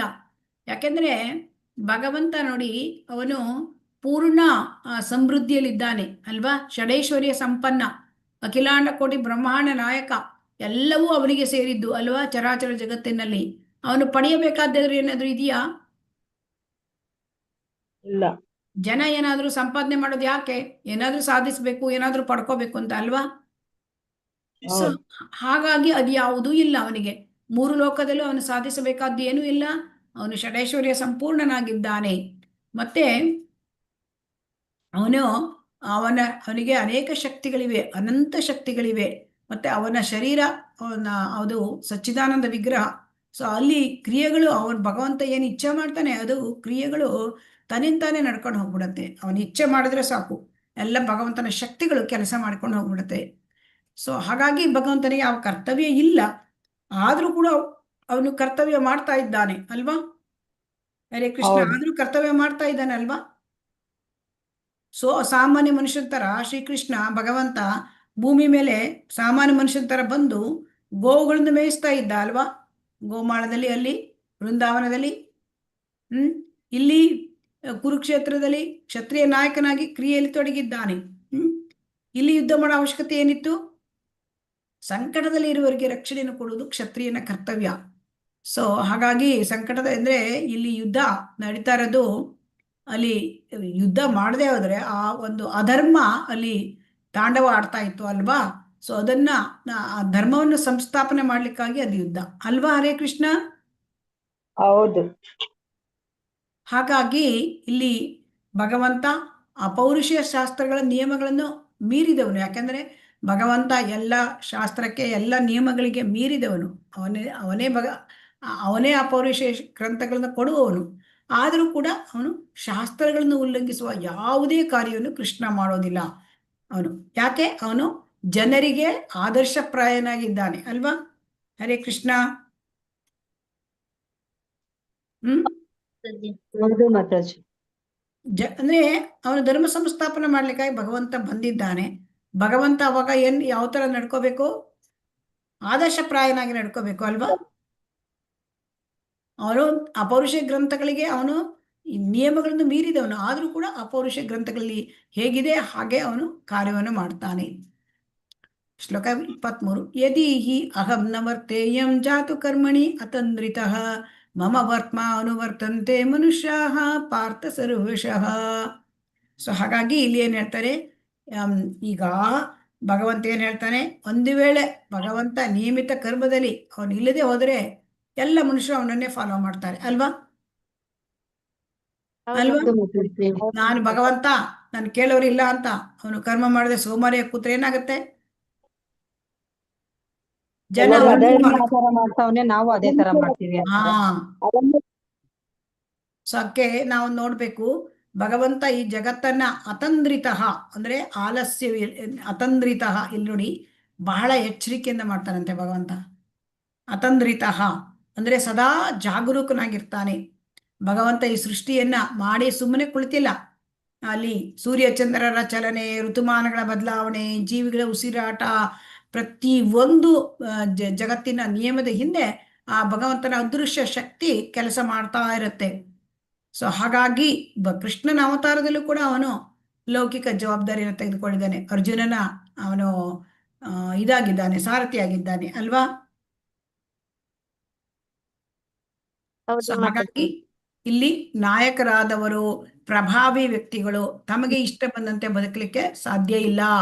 ಯಾಕೆ ಸಾಧ್ಯ ಇಲ್ಲ ಅಂದ್ರೆ, ಅವರು ತಪ್ಪು ನಡವಳಿಕೆ ಮಾಡಿದರೆ ಇಡೀ ಸಮಾಜವೇ ಅವರನ್ನ ಏನ್ ಮಾಡುತ್ತೆ, ಫಾಲೋ ಮಾಡುತ್ತೆ. ಅವಾಗ ಸಮಾಜದವು ಕೂಡ ಸೋಮಾರಿತನ ಅಥವಾ ನಾಶಕ್ಕೆ ಹೋಗ್ಬಹುದು ಅಲ್ವಾ? ಹೌದು ಮಾತಾಜಿ. Okay? ಇಲ್ಲಿ 24ನೇ ಶ್ಲೋಕ ನೋಡೋಣ. ಉತ್ಸೀದೇಯುರಿ ಮೇಲೋಕಾನ ಕುರ್ಯಾಂ ಕರ್ಮ ಚೇದಘಂ ಸಂಕರಸ ಚ ಕರ್ತಾ ಸ್ಯಾಂ ಉಪಹನ್ಯಾಮಿ ಮಾಹ ಪ್ರಜಾಃ. ಸೊ ಇಲ್ಲಿ ಏನ್ ಹೇಳ್ತಾನೆ ಶ್ರೀಲ ಪ್ರಭುಪಾದ್ ಕಿ ಜೈ. ಭಗವಂತ ಏನ್ ಹೇಳ್ತಾನೆ, ಅವನು ನಿಯಮಿತ ಕರ್ತವ್ಯವನ್ನು ಮಾಡಿದರೆ ಈ ಲೋಕಗಳೆಲ್ಲ ನಾಶವಾಗ್ತವೆ, ನಾನೇ ವರ್ಣ ಸಂಕರಕ್ಕೆ ಕಾರಣ ಆಗ್ತೇನೆ, ನಾನೇ ಎಲ್ಲ ಜೀವಗಳ ಶಾಂತಿಯನ್ನು ನಾಶ ಮಾಡ್ತೇನೆ. ಸೊ ಹಾಗಾಗಿ ಇಲ್ಲಿ ಏನ್ ಹೇಳ್ತಾನೆ, ಉತ್ಸೀದೇಯ ಇಮೇ ಲೋಕಾಹ ಅಂದ್ರೆ ಈ ಲೋಕಗಳೆಲ್ಲ ನಾಶವಾಗಿ ಹೋಗುತ್ತೆ ಭಗವಂತ ತನ್ನ ಕೆಲಸ ಮಾಡದೆ ಹೋದ್ರೆ ಅಂತ ಇಲ್ಲಿ ಹೇಳ್ತಾನೆ. ಯಾಕೆ? ಭಗವಂತ ಇಲ್ಲಿ ಏನಾಗುತ್ತೆ, ಸಮಾಜದಲ್ಲಿ ಕ್ಷೋಭೆ ಉಂಟಾಗುವ ಸಮಯ ಅಂದ್ರೆ ಎಲ್ಲ ಅಧರ್ಮ ಉಂಟಾದಾಗ ಭಗವಂತ ಇಲ್ಲಿ ಮತ್ತೆ ಬರ್ತಾನೆ ಅಲ್ವಾ? ಈಗ ಭಗವಂತ ಬಂದು ಅವತಾರ ಎತ್ತಿ ಸಮಾಜವನ್ನು ತಿದ್ದುತ್ತಾನೆ ಅಲ್ವಾ? ನೋಡಿ, ಯಾವಾಗ ಯದಾ ಯದಾ ಹಿ ಧರ್ಮಸ್ಯ ಗ್ಲಾನಿರ್ಭವತಿ ಭಾರತ ಅಂತ ಅಲ್ವಾ? ಆ ಸಮಾಜವನ್ನು ತಿದ್ದುತ್ತಾನೆ. ಹಾಗಾಗಿ ಅವಾಗ ಅವನು ಈ ರೀತಿ ಬರೆದ ಏನಾಗತ್ತೆ, ಹರೇ ಕೃಷ್ಣ, ಏನಾಗತ್ತೆ? ಅಧರ್ಮ ಜಾಸ್ತಿ ಆಗುತ್ತೆ ಮಾತಾಜಿ. ಅಧರ್ಮ ಜಾಸ್ತಿ ಆದಾಗ ಏನಾಗತ್ತೆ, ಸಾಮಾಜಿಕ ವ್ಯವಸ್ಥೆ ಎಲ್ಲ ಗೊಂದಲ ಉಂಟಾಗತ್ತೆ ಅಲ್ವಾ?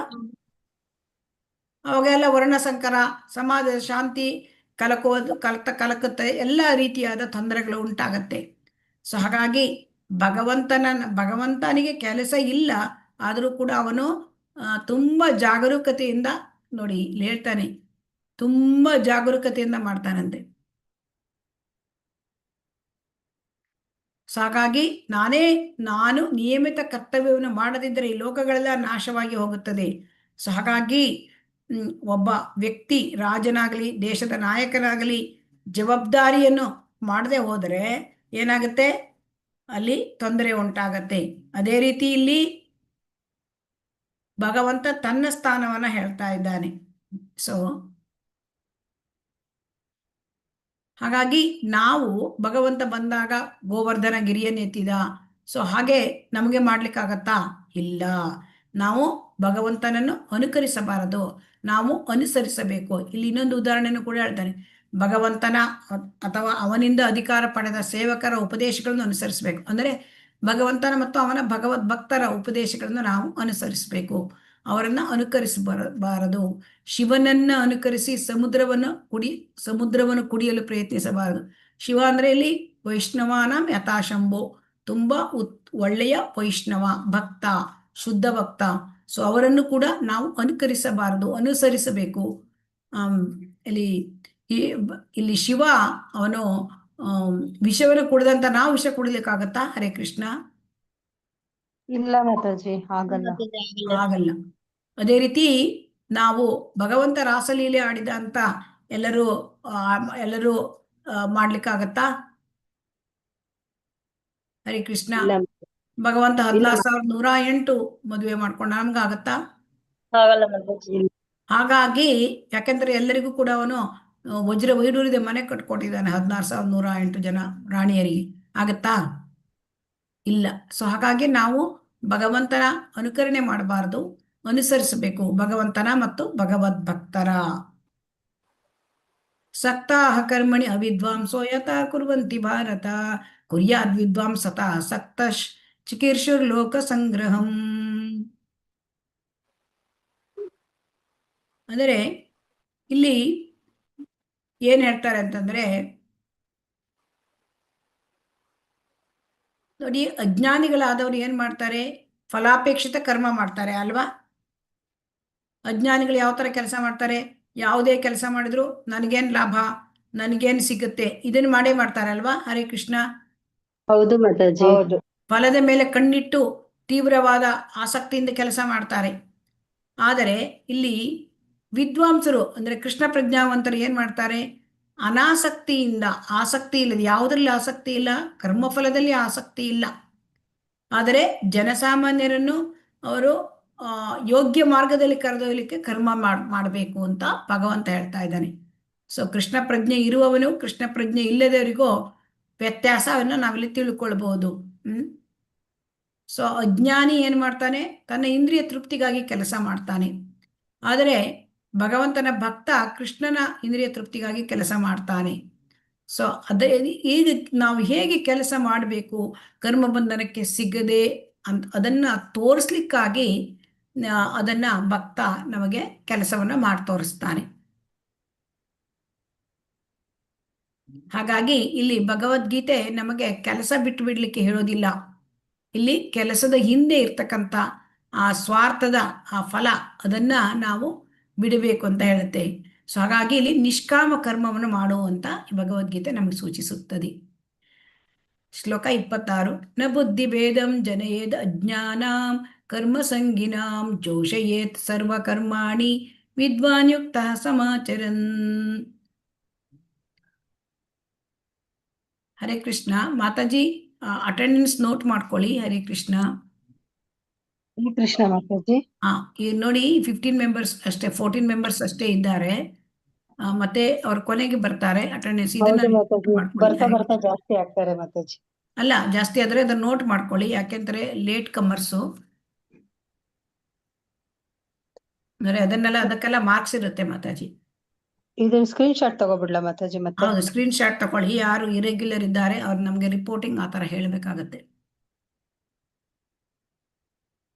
ನ ಬುದ್ಧಿಭೇದಂ ಜನಯೇತ್ ಅಜ್ಞಾನಾಂ ಕರ್ಮ ಸಂಗಿನಾಂ ಜೋಷಯೇತ್ ಸರ್ವ ಕರ್ಮಾಣಿ ವಿದ್ವಾನ್ ಯುಕ್ತಃ ಸಮಾಚರನ್. ಇಲ್ಲಿ ಏನಾಗತ್ತೆ ಅಂತಂದ್ರೆ, ನಮ್ಗೆ ಈಗ ನಿಯತ ಕರ್ಮಗಳ, ಶ್ರೀಲ ಪ್ರಭುಪಾದ್ ಕಿ ಜೈ, ಅಂದ್ರೆ ನಾವು ನಿಯತ ಕರ್ಮಗಳ ಫಲಕ್ಕೆ ಅಂಟುಕೊಂಡಿರುವ ಕೆಲಸವನ್ನು ನಿಲ್ಲಿಸಿ ಬಿಟ್ಟರೆ ಅವರ ಬುದ್ಧಿ ಕಲಕುತ್ತೆ. ಈಗ ನಾವು ಕೃಷ್ಣ ಪ್ರಜ್ಞೆಗೆ ಬಂದಿದ್ದೇವೆ. ಸೊ ಈಗ ನಾವು ಈಗ ಕರ್ಮಿಗಳನ್ನ ಅಚಾನಕ್ಕಾಗಿ ಅವರು ನೀನು ಕೆಲಸ ಬಿಟ್ಟು ಹೇಳಲಿಕ್ಕಾಗತ್ತಾ? ಇಲ್ಲ ಮಾತಾಜಿ. ಸಾಮಾನ್ಯ ಜನ ಏನ್ ಮಾಡ್ತಾರೆ? ಕೌಟುಂಬಿಕ ಜವಾಬ್ದಾರಿ ಇರುತ್ತೆ, ಉದ್ಯೋಗ ಮಾಡ್ತಾ ಇರ್ತಾರೆ. ಅವರು ಬೇರೆ ಬೇರೆ ಕರ್ಮಗಳಲ್ಲಿ ನಿರತರಾಗಿರ್ತಾರೆ. ಅವರಿಗೆ ನಾವು ಹೋಗಿ ಇದೆಲ್ಲ ಮಾಯೆ, ಕರ್ಮ ಮಾಡೋದ್ರಿಂದ ಏನು ಪ್ರಯೋಜನ ಇಲ್ಲ, ನಮಗೆ ಐಹಿಕ ಬಂಧನ, ಇದನ್ನು ಬಿಟ್ಟುಬಿಡು, ನೀನು ಭಕ್ತಿ ಸೇವೆಗೆ ಬಾ ಅಂತ ಹೇಳಲಿಕ್ಕಾಗತ್ತಾ ಡೈರೆಕ್ಟ್ ಆಗಿ? ಹರೇ ಇಲ್ಲ. ಕೃಷ್ಣ. ಆಗಲ್ಲ ಮಾತಾಜಿ. ಹಾಗೆ ಮಾಡಿದ್ರೆ ಅವ್ರು ಏನಾಗ್ತಾರೆ? ಕೃಷ್ಣ ಪ್ರಜ್ಞೆಗೆ ಬರೋದೂ ಇಲ್ಲ, ತಮ್ಮ ಕರ್ತವ್ಯಗಳನ್ನು ಬಿಟ್ಟುಬಿಟ್ಟು ಹತ್ತು ಇಲ್ಲ ಅಚ್ಚಿಗೂ ಇಲ್ಲ ಇಚ್ಚಿಗೂ ಇಲ್ಲ ಆಗ್ಬಿಡುತ್ತೆ. ಅವರನ್ನ ನಾವು ಅವರ ಬುದ್ಧಿಯನ್ನು ಕಲಕಬಾರದು ಅಂತ ಇಲ್ಲಿ ಹೇಳ್ತಾ ಇದ್ದಾರೆ ಭಗವಂತ. ಸೊ ಏನಾಗುತ್ತೆ ಅಂತಂದ್ರೆ, ಸಾಮಾನ್ಯ ಜನರಿಗೆ ಏನಾಗಿರುತ್ತೆ ಅಂದ್ರೆ ಅಜ್ಞಾನ ಕರ್ಮ ಸಂಗಿನಾಮ್ ಅಂತ ಹೇಳಿದ್ದಾರೆ ಇಲ್ಲಿ. ಅಜ್ಞಾನ ಕರ್ಮ ಸಂಗಿನಾಮ್ ಅಂದ್ರೆ ಜನರಿಗೆ ಏನಾಗಿರುತ್ತೆ ಅಂತಂದ್ರೆ ಆ ಕರ್ಮಫಲದ ಆಸೆಯೇ ಅವರಿಗೆ ಕೆಲಸ ಮಾಡಲಿಕ್ಕೆ ಏಕೈಕ ಪ್ರೇರಣೆ ಇರುತ್ತದೆ ಅಲ್ವಾ? ಹೌದು ಮಾತಾಜಿ. ನಾವು ಕೆಲಸ ಮಾಡಿದ್ರೆ ನಮಗೆ ಇದು ಸಿಕ್ಕುತ್ತೆ, ಆ ಒಂದು ಹಣ ಅಥವಾ ಏನೋ ಒಂದು ವಸ್ತು, ಅದಕ್ಕೆ ಅವ್ರು ಕೆಲಸ ಮಾಡ್ತಾರೆ ಅಲ್ವಾ? ಸೊ ಹಾಗಾಗಿ ಅವ್ರು ಇನ್ನೂ ಆಧ್ಯಾತ್ಮಿಕದಲ್ಲಿ ತುಂಬ ಒಂದು ಕೆಲಸದಲ್ಲಿ ಇರೋದರಿಂದ ಅವರ ಆಸಕ್ತಿಯನ್ನು ತಕ್ಷಣವೇ ನಾವು ಕಸಿಯಬಾರದು. ಅವರನ್ನು ತಕ್ಷಣವೇ ನಾವು ಇದು ಮಾಯೆ ಈಗೆಲ್ಲ ಹೇಳಬಾರದು. ಯಾಕೆ ಅಂತಂದರೆ ಜೋಷಯೇತ್ ಸರ್ವಕರ್ಮಾಣಿ ವಿದ್ವಾನ್ ಯುಕ್ತ ಸಮಾಚರನ್, ಅಂದರೆ ಸ್ವತಃ ಆಚರಿಸಿ ಅದನ್ನು ನಾವು ಪ್ರೇರೇಪಿಸಬೇಕು. ಅಂದರೆ ನಾವು ಭಕ್ತಿ ಮಾರ್ಗದಲ್ಲಿ ಇರುವವರು ನಾವು ಕೂಡ ಅತ್ಯಂತ ನಿಷ್ಠೆಯಿಂದ ಕೆಲಸ ಮಾಡಿ ಅವರಿಗೆ ಉತ್ಸಾಹ ಬರುವ ರೀತಿಯಲ್ಲಿ ನಾವು ತೋರಿಸ್ಬೇಕು. ಓಹೋ, ಇವರು ಕೆಲಸ ಮಾಡ್ತಾರೆ, ಇವರು ಎಷ್ಟು ಖುಷಿಯಿಂದ ಇರ್ತಾರೆ, ಎಷ್ಟು ಸಮಾಧಾನದಿಂದ ಇರ್ತಾರೆ, ಇದು ಹೇಗೆ ಸಾಧ್ಯ ಅಂತ ಅವರಿಗೆ ನಾವು ಪ್ರೇರಕರಾಗಿ ನಾವು ಕೆಲಸ ಮಾಡಬೇಕು. ಸೊ ಹಾಗಾಗಿ ಯಾರನ್ನೂ ಕೂಡ ಅವರನ್ನು ಒಮ್ಮೆಗೆ ಬದಲಾಯಿಸಲಿಕ್ಕೆ ಪ್ರಯತ್ನ ಮಾಡಬಾರದು ಅಲ್ವಾ? ಗೊತ್ತಾಯ್ತಾ? ಅರ್ಥ ಆಯ್ತಾ ಇದು? ಹರೇ ಕೃಷ್ಣ. ಅರ್ಥ ಆಯ್ತು ಮಾತಾಜಿ. ಹಾಗೆ ಅದರ ಬದಲಾಗಿ ನಾವು ಸ್ವತಃ ಸರಿಯಾಗಿ ನಡೆದುಕೊಂಡು ಅವರಲ್ಲಿ ಬದಲಾವಣೆಯನ್ನು ತರಬೇಕು.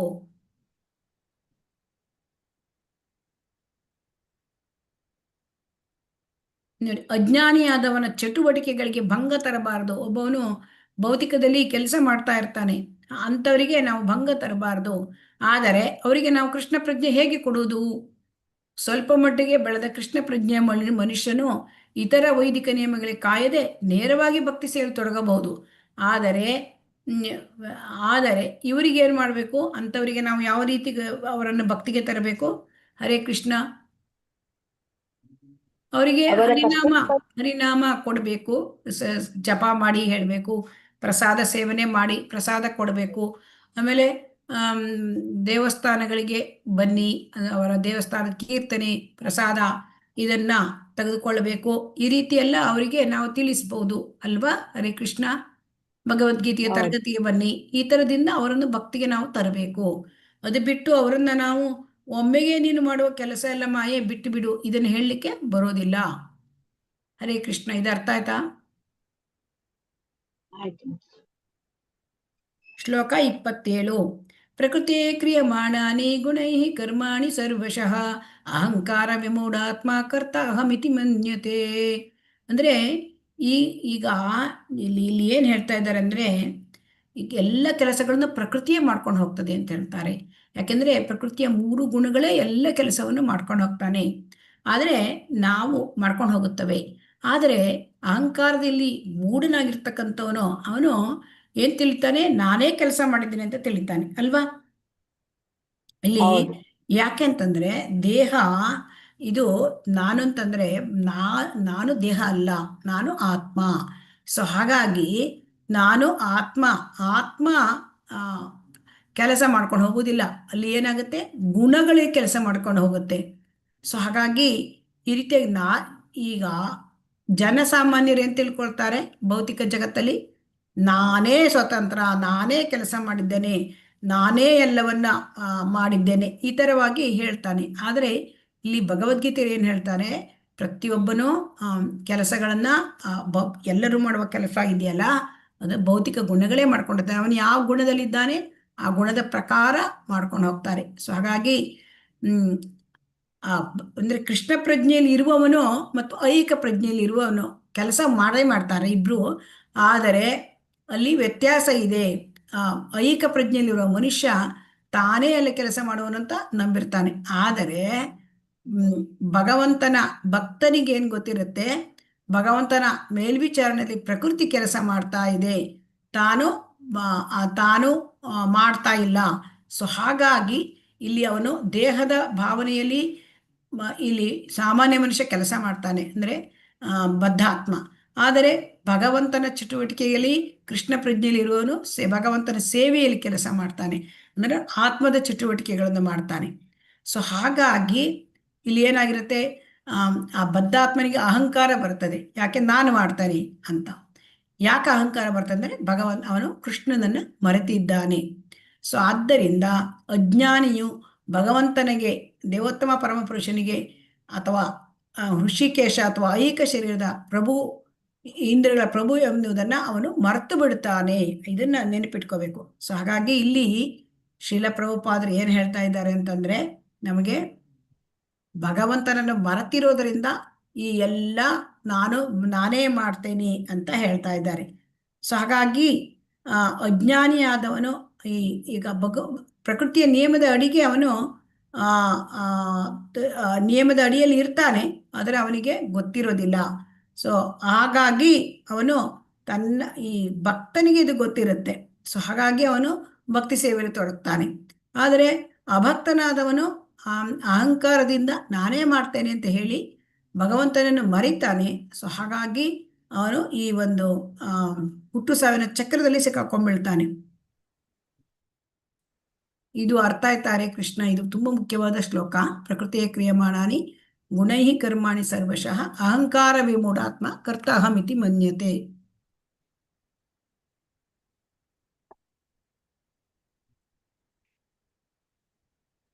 ಇಪ್ಪತ್ತೆಂಟು ಶ್ಲೋಕ. ತತ್ವವಿತ್ತು ಮಹಾಬಾಹೋ ಗುಣಕರ್ಮ ವಿಭಾಗಯೋ ಗುಣಾಗುಣೇಶು ವರ್ತಂತ ಇತಿ ಮತ್ವ ನ ಸಜ್ಜತೆ.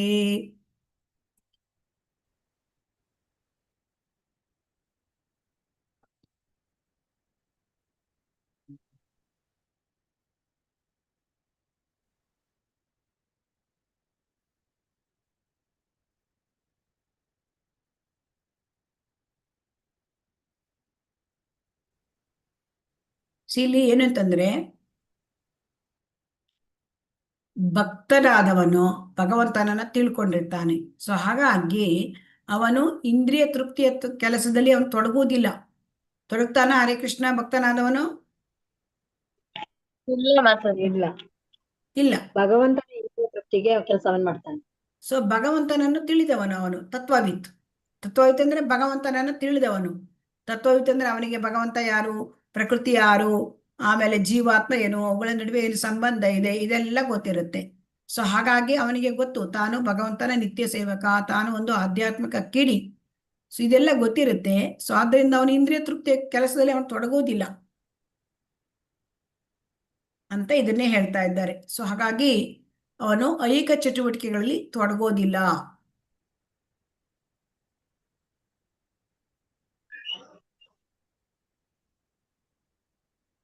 ಸೊ ಇಲ್ಲಿ ತತ್ವವಿತ್ತ ಹೇಳುವುದನ್ನ ಶ್ರೀಲ ಪ್ರಭುಪಾದರು ಹೇಳಿದ್ದಾರೆ.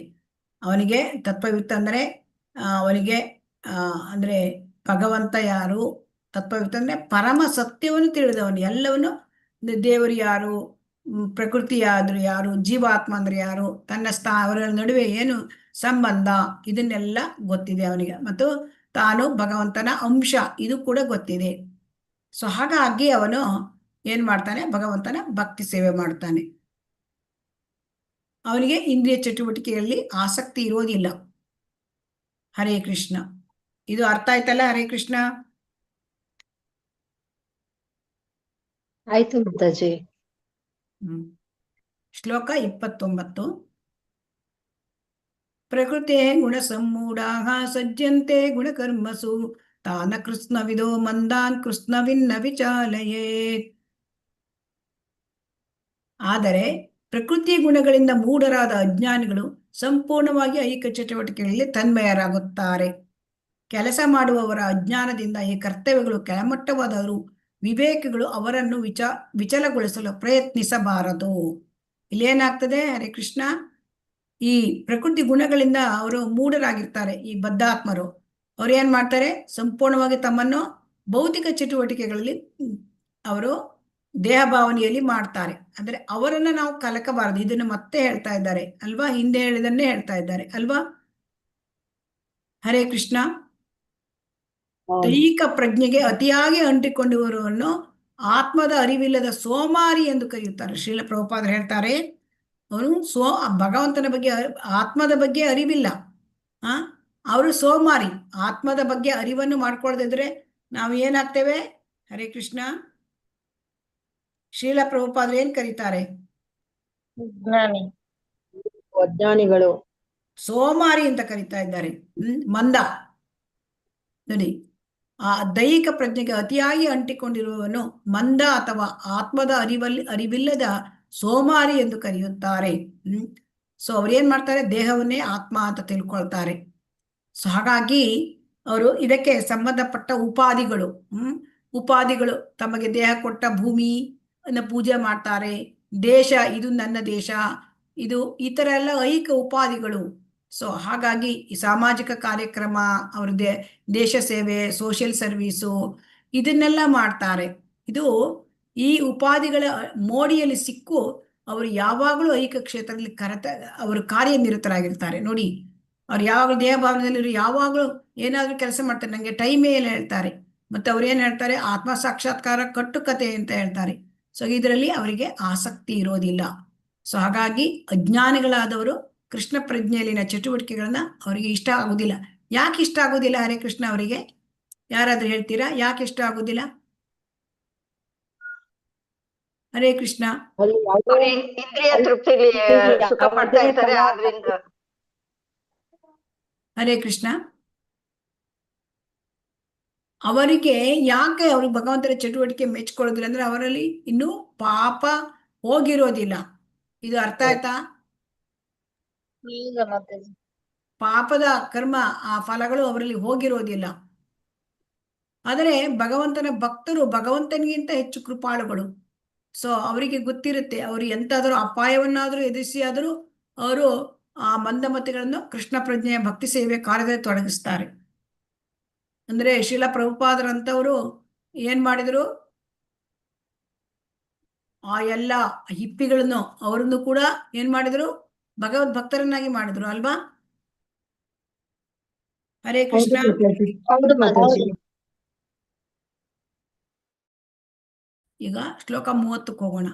ಮೈ ಸರ್ವಾಣಿ ಕರ್ಮಾಣಿ ಸನ್ಯಸ್ಯ ಅಧ್ಯಾತ್ಮ ಚೇತಸ ನಿರಾಶೀರ್ ನಿರ್ಮಮೋ ಭೂತ್ವ ಯುದ್ಧಸ್ಯ ವಿಗತ ಜ್ವರ. ಇಲ್ಲಿ ಏನ್ ಹೇಳ್ತಾ ಇದ್ದಾನೆ ಶ್ರೀಲ ಪ್ರಭುಪಾದ್ ಕಿ ಜೈ. ಭಗವಂತ ಏನ್ ಹೇಳ್ತಾನೆ, ನಿನ್ನ ಎಲ್ಲಾ ಕರ್ಮಗಳನ್ನು ನನಗೆ ಅರ್ಪಿಸಿ ನನ್ನನ್ನು ಸಂಪೂರ್ಣವಾಗಿ ಅರಿತುಕೊಂಡು ಫಲಾಪೇಕ್ಷೆ ಇಲ್ಲದೆ, ಒಡೆತನದ ಭಾವನೆ ಇಲ್ಲದೆ, ಜಡತ್ವವಿಲ್ಲದೆ ಯುದ್ಧವನ್ನು ಮಾಡು. ಸೊ ಏನ್ ಮಾಡ್ಬೇಕು, ಕರ್ಮ ಫಲಗಳನ್ನು ಅರ್ಪಿಸಬೇಕು. ಅಂದ್ರೆ ಕರ್ಮ ಫಲಕ್ಕಾಗಿ ಬಯಸಬಾರದು, ಭಗವಂತನನ್ನು ಸಂಪೂರ್ಣವಾಗಿ ಅರ್ಥಕೊಳ್ಳಬೇಕು. ಒಡೆತನದ ಭಾವನೆ ಇರಬಾರ್ದು, ಮತ್ತೆ ಸೋಮಾರಿತನೂ ಇರಬಾರ್ದು. ಈ ರೀತಿಯಾದ ಕರ್ತವ್ಯವನ್ನು ಮಾಡಬೇಕು ಅಂತ ಹೇಳ್ತಾ ಇದ್ದಾರೆ. ಆಗುತ್ತಾ ಹೀಗೆ ಕೆಲಸ ಮಾಡ್ಲಿಕ್ಕೆ ಹರೇ ಕೃಷ್ಣ? ಭಕ್ತರಾದವ್ರಿಗೆ ಸಾಧ್ಯ, ಸಾಮಾನ್ಯ ಜನ ಸಾಧ್ಯ ಆಗಲ್ಲ ಮಾತಾಜಿ, ಸಾಮಾನ್ಯ ಜನಕ್ಕೆ ಆಗಲ್ಲ. ಸೊ ಅದಕ್ಕೆ ಇದರ ಅರ್ಥ ಏನು ಅಂತಂದ್ರೆ, ನಮ್ಮ ದೈನಂದಿನ ಕೆಲಸ ಬಿಟ್ಟು ಸನ್ಯಾಸಿ ಆಗುವುದಿಲ್ಲ ಭಗವದ್ಗೀತೆಯಲ್ಲಿ. ಆ ಥರ ಹೇಳಿಲ್ಲ. ಭಗವದ್ಗೀತೆಯಲ್ಲಿ ಭಗವಾನ್ ಕೃಷ್ಣನ ಇಚ್ಛೆ ಮತ್ತು ಆಜ್ಞೆಯಂತೆ ನಾವು ಕೆಲಸ ಮಾಡಬೇಕು. ಭಗವಂತ ಎಷ್ಟೋ ರೀತಿಯಾದ ಒಂದು ಉಪದೇಶಗಳನ್ನು ನಮಗೆ ಭಗವದ್ಗೀತೆಯಲ್ಲಿ ಕೊಟ್ಟಿದ್ದಾನೆ. ಅದನ್ನ ನಾವು ಪಾಲಿಸಬೇಕು. ಸೊ ಹಾಗಾಗಿ ಪ್ರತಿಯೊಂದು ನಾವು ಏನು ಕೆಲಸ ಮಾಡ್ತೇವೆ ಅದರ ಭೋಕ್ತೃ ಕೃಷ್ಣ, ಪರಮ ಭೋಕ್ತ. ಸೊ ಹಾಗಾಗಿ ನಾವೇನ್ ಮಾಡಬೇಕು, ಹೇಗೆ ಒಬ್ಬ ಸೇವಕ ಯಜಮಾನನ ಆದೇಶವನ್ನ ಪಾಲನೆ ಮಾಡ್ತಾನೆ, ಸರ್ವೆಂಟ್ ಅಲ್ವಾ, ಹಾಗೆ ಅದೇ ರೀತಿ ಜೀವಾತ್ಮ ನಾವು ಯಾರು, ನಾವು ಜೀವಾತ್ಮ. ಆದರೆ ಪರಮಾತ್ಮನ ಆದೇಶಗಳನ್ನ ನಾವು, ಕೃಷ್ಣನ ಆಜ್ಞೆಯನ್ನ ನಾವು ಪಾಲಿಸಬೇಕು. ಸೊ ನಾವು ನಿತ್ಯ ಸೇವಕ ಅಲ್ವಾ, ಜೀವರ ಸ್ವರೂಪ ಕೃಷ್ಣನ ನಿತ್ಯ ದಾಸ. ಸೊ ಹಾಗಾಗಿ ಭಗವಂತನ ಸಂತೋಷಕ್ಕಾಗಿ ಕೆಲಸ ಮಾಡೋದು ನಮ್ಮ ಕರ್ತವ್ಯ. ಈಗ ಸೇವಕನ ಕೆಲಸ ಹೇಗಿರ್ಬೇಕು, ಭಗವಂತನ ಆ ಸೇವಕನ ಕೆಲಸ ಒಡೆಯನ ಒಂದು ಆಜ್ಞೆಗಳನ್ನ ಪಾಲಿಸುವುದು ಅಲ್ವಾ? ಹೌದು. ಸೊ ಇಲ್ಲಿ ಇದು ತುಂಬಾ ಮುಖ್ಯವಾದದ್ದು ವಿಚಾರ. ಇದನ್ನ ನಾವು ಹೇಗೆ ಕೆಲಸ ಮಾಡಬೇಕು ಅಂತ ಇಲ್ಲಿ ಹೇಳ್ತಾ ಇದ್ದಾರೆ ಕೃಷ್ಣ ಪ್ರಜ್ಞೆಯಲ್ಲಿ. ನಿರಾಶಿ ಅಂದ್ರೆ ಯಾವುದೇ ಲಾಭದ ಆಸಕ್ತಿ ಇಟ್ಕೋಬಾರ್ದು. ನಿರ್ಮಮಃ, ಒಡೆತನದ ಭಾವನೆ ಇಡಬಾರ್ದು. ಮತ್ತೆ ವಿಗತ ಜ್ವರ, ನಿರುತ್ಸಾಹಿ ಆಗಬಾರ್ದು. ಇಷ್ಟು ಈ ರೀತಿಯಿಂದ ಕೆಲಸ ಮಾಡಬೇಕು ಅಂತ. ಸೊ ಹಾಗಾಗಿ ಅರ್ಜುನನಿಗೆ ಏನಿತ್ತು, ಮಾನಸಿಕ ಆತಂಕ ಇತ್ತು. ನನ್ನ ಎಲ್ಲ ಸ್ನೇಹಿತರನ್ನ, ಬಂಧುಗಳನ್ನ ಹೇಗೆ ಕೊಲ್ಲೋದು. ಸೊ ಹಾಗಾಗಿ ಭಗವಂತ ಏನ್ ಹೇಳ್ತಾನೆ, ನೀನು ಭಗವಂತನ ಆದೇಶದಿಂದ ನೀನು ಯುದ್ಧ ಮಾಡ್ತಾ ಇದೀಯಾ, ನಿನ್ನಷ್ಟಕ್ಕೆ ನೀನು ಯುದ್ಧ ಮಾಡ್ತಾ ಇಲ್ಲ. ಸೊ ಹಾಗಾಗಿ ಯಾವುದೇ ರೀತಿಯ ಪಾಪದ ಭಯ ಇಲ್ಲದೆ, ಲಾಭದ ಆಶೆ ಇಲ್ಲದೆ, ನಿರುತ್ಸಾಹ ಇಲ್ಲದೆ ಉತ್ಸಾಹ ಭರಿತನಾಗಿ ಹಾಗೆ ನೀನು ಒಡೆತನದ ಅಂದ್ರೆ ನನಗೆ ನಾನು ಮಾಡಿದ್ದೇನೆ ಈ ಭಾವನೆಯನ್ನು ಇಟ್ಕೋಬೇಡ. ಸೊ ಆ ರೀತಿಯಿಂದ ಕೆಲಸ ಮಾಡು ಅಂತ ಹೇಳ್ತಾನೆ. ಸೊ ಹಾಗಾಗಿ ಇಲ್ಲಿ ಕೃಷ್ಣ ಪ್ರಜ್ಞೆಯಿಂದ ನಾವು ಬದುಕೋದು ಅಂತಂದ್ರೆ ನಮ್ಮ ಲೌಕಿಕ ಜವಾಬ್ದಾರಿಯಿಂದ ಬಿಟ್ಟು ಓಡಿ ಹೋಗುವುದಿಲ್ಲ. ನಾವೀಗ ಕೃಷ್ಣ ಪ್ರಜ್ಞೆಗೆ ಬಂದಿದ್ದೇವೆ, ಭಕ್ತಿ ಸೇವೆ ಮಾಡ್ತಾ ಇದ್ದೇವೆ, ಭಗವದ್ಗೀತೆ ಓದ್ತಾ ಇದ್ದೇವೆ, ಇದರ ಅರ್ಥ ಏನು? ನಮಗೆ ಭಗವದ್ಗೀತೆಯಲ್ಲಿ ಏನ್ ಹೇಳ್ತಾನೆ ಕೃಷ್ಣ? ನೀನು ಲೌಕಿಕ ಜವಾಬ್ದಾರಿಯಿಂದ ಓಡಿ ಹೋಗು ಅಂತ ಹೇಳುವುದಿಲ್ಲ. ಕೃಷ್ಣ ಅರ್ಜುನನಿಗೆ ಯುದ್ಧ ಬಿಟ್ಟು ಬಿಟ್ಟು ಹೋಗು ಹೇಳಿದ್ದಾನ? ಹರೇ ಕೃಷ್ಣ. ಇಲ್ಲ ಮಾತಾಜಿ. ಇಲ್ಲ. ಅದಕ್ಕೆ ನಮ್ಮ ಕೆಲಸ, ನಮ್ಮ ಉದ್ಯೋಗ, ನಮ್ಮ ಕುಟುಂಬ, ಸಮಾಜ ಇದರಲ್ಲೇ ಇದ್ಕೊಂಡು ನಾವು ಪ್ರತಿಯೊಂದು ಕೆಲಸದಲ್ಲೂ ಭಗವಂತನಿಗೆ ಅರ್ಪಿತ ಭಾವದಿಂದ ನಾವು ಮಾಡಬೇಕು. ನಾವಿಲ್ಲಿ ಏನ್ ತರಬೇಕು? ಕೃಷ್ಣನ್ ಸೆಂಟ್ರಿಕ್ ಆಕ್ಟಿವಿಟೀಸು, ಕೃಷ್ಣನನ್ನು ನಮ್ಮ ಜೀವನದಲ್ಲಿ ತರಬೇಕು ಅಂತ ಏನೇ ಹೇಳಿ. ಮಾಡಿದ್ರು ಕೃಷ್ಣನ್ಗೆ ಅರ್ಪಿಸ್ಬಿಟ್ಟು ಮಾಡ್ಬೇಕು. ಹಾ. ಸೊ ಇದನ್ನಲ್ಲಿ ಇಲ್ಲಿ ಒಂದು ಉದಾಹರಣೆ ಕೊಡ್ತಾ ಇದ್ದಾರೆ. ಹೇಗೆ ಅಂದ್ರೆ, ಆ ಗುಮಾಸ್ತ, ಹಣಕಾಸಿನ ಅಂದ್ರೆ ಕ್ಯಾಶಿಯರ್ ಇದ್ದಾನಲ್ಲ, ಅವನು ಏನ್ ಮಾಡ್ತಾನೆ? ಲಕ್ಷಾಂತರ ರೂಪಾಯಿ ಎಣಿಸ್ತಾನೆ ಅಲ್ವಾ? ಬ್ಯಾಂಕಲ್ಲಿ ಹೋದ್ರೆ ಕ್ಯಾಶಿಯರ್ ಇರ್ತಾರೆ. ಆದರೆ ಆ ಹಣವನ್ನು ಕ್ಯಾಶಿಯರ್ ಇಟ್ಕೊಳ್ಳಿಕ್ಕಾಗುತ್ತಾ? ಇಲ್ಲ. ಇಲ್ಲ, ಆಗೋದಿಲ್ಲ. ಆಗೋದಿಲ್ಲ. ಹಾಗೆ ಪ್ರಪಂಚದಲ್ಲಿ ಯಾವುದೂ ಕೂಡ ನಮಗೆ ಸೇರಿದ್ದಲ್ಲ. ಈಶಾವಾಸ್ಯಂ ಇದಂ ಸರ್ವಂ, ಎಲ್ಲವೂ ಭಗವಂತನಿಗೆ ಸೇರಿದ್ದು ಅಲ್ವಾ? ಹೌದು ಎಲ್ಲವೂ ಮಾತಾಜಿ. ಭಗವಂತನಿಗೆ. ನೋಡಿ, ಎಲ್ಲ ಚರಾಚರ ವಸ್ತುಗಳು ಭಗವಂತನಿಗೆ ಸೇರಿದ್ದು. ಸೊ ಹಾಗಾಗಿ ಇಂಥ ಕೃಷ್ಣ ಪ್ರಜ್ಞೆಯಲ್ಲಿ ಕಾರ್ಯ ಮಾಡೋದ್ರೆ ಯಾವುದೇ ವಸ್ತು ನಮ್ಗೆ ಸೇರಿದ್ದಲ್ಲ. ನಿರ್ಮಮ ಅಂದ್ರೆ ಏನು? ನಮಗೆ ಯಾವುದು ಸೇರಿದ್ದಲ್ಲ, ಇದು ಯಾವುದು ನನ್ನದಲ್ಲ. ಇದು ನಾವು ದೇಹವನ್ನು ನಾವು ವಿಚಾರ ಮಾಡಿದ್ರೆ ದೇಹವೂ ನನ್ನದಲ್ಲ. ಇದು ಅರ್ಥ ಆಯ್ತಾ? ಹರೇ ಕೃಷ್ಣ. ಹೌದು ಮಾತಾಜಿ. ಸೊ ಹಾಗಾಗಿ ಈ ರೀತಿಯಾಗಿ ನಾವು ಯಾವುದೂ ನನ್ನದಲ್ಲ. ಸೊ ಯಾವುದೂ ನನ್ನದಲ್ಲ ಅಂದಮೇಲೆ ಯಾರಿಗೆ ಸೇರಿದ್ದು? ಇದು ಭಗವಂತನಿಗೆ ಸೇರಿದ್ದು.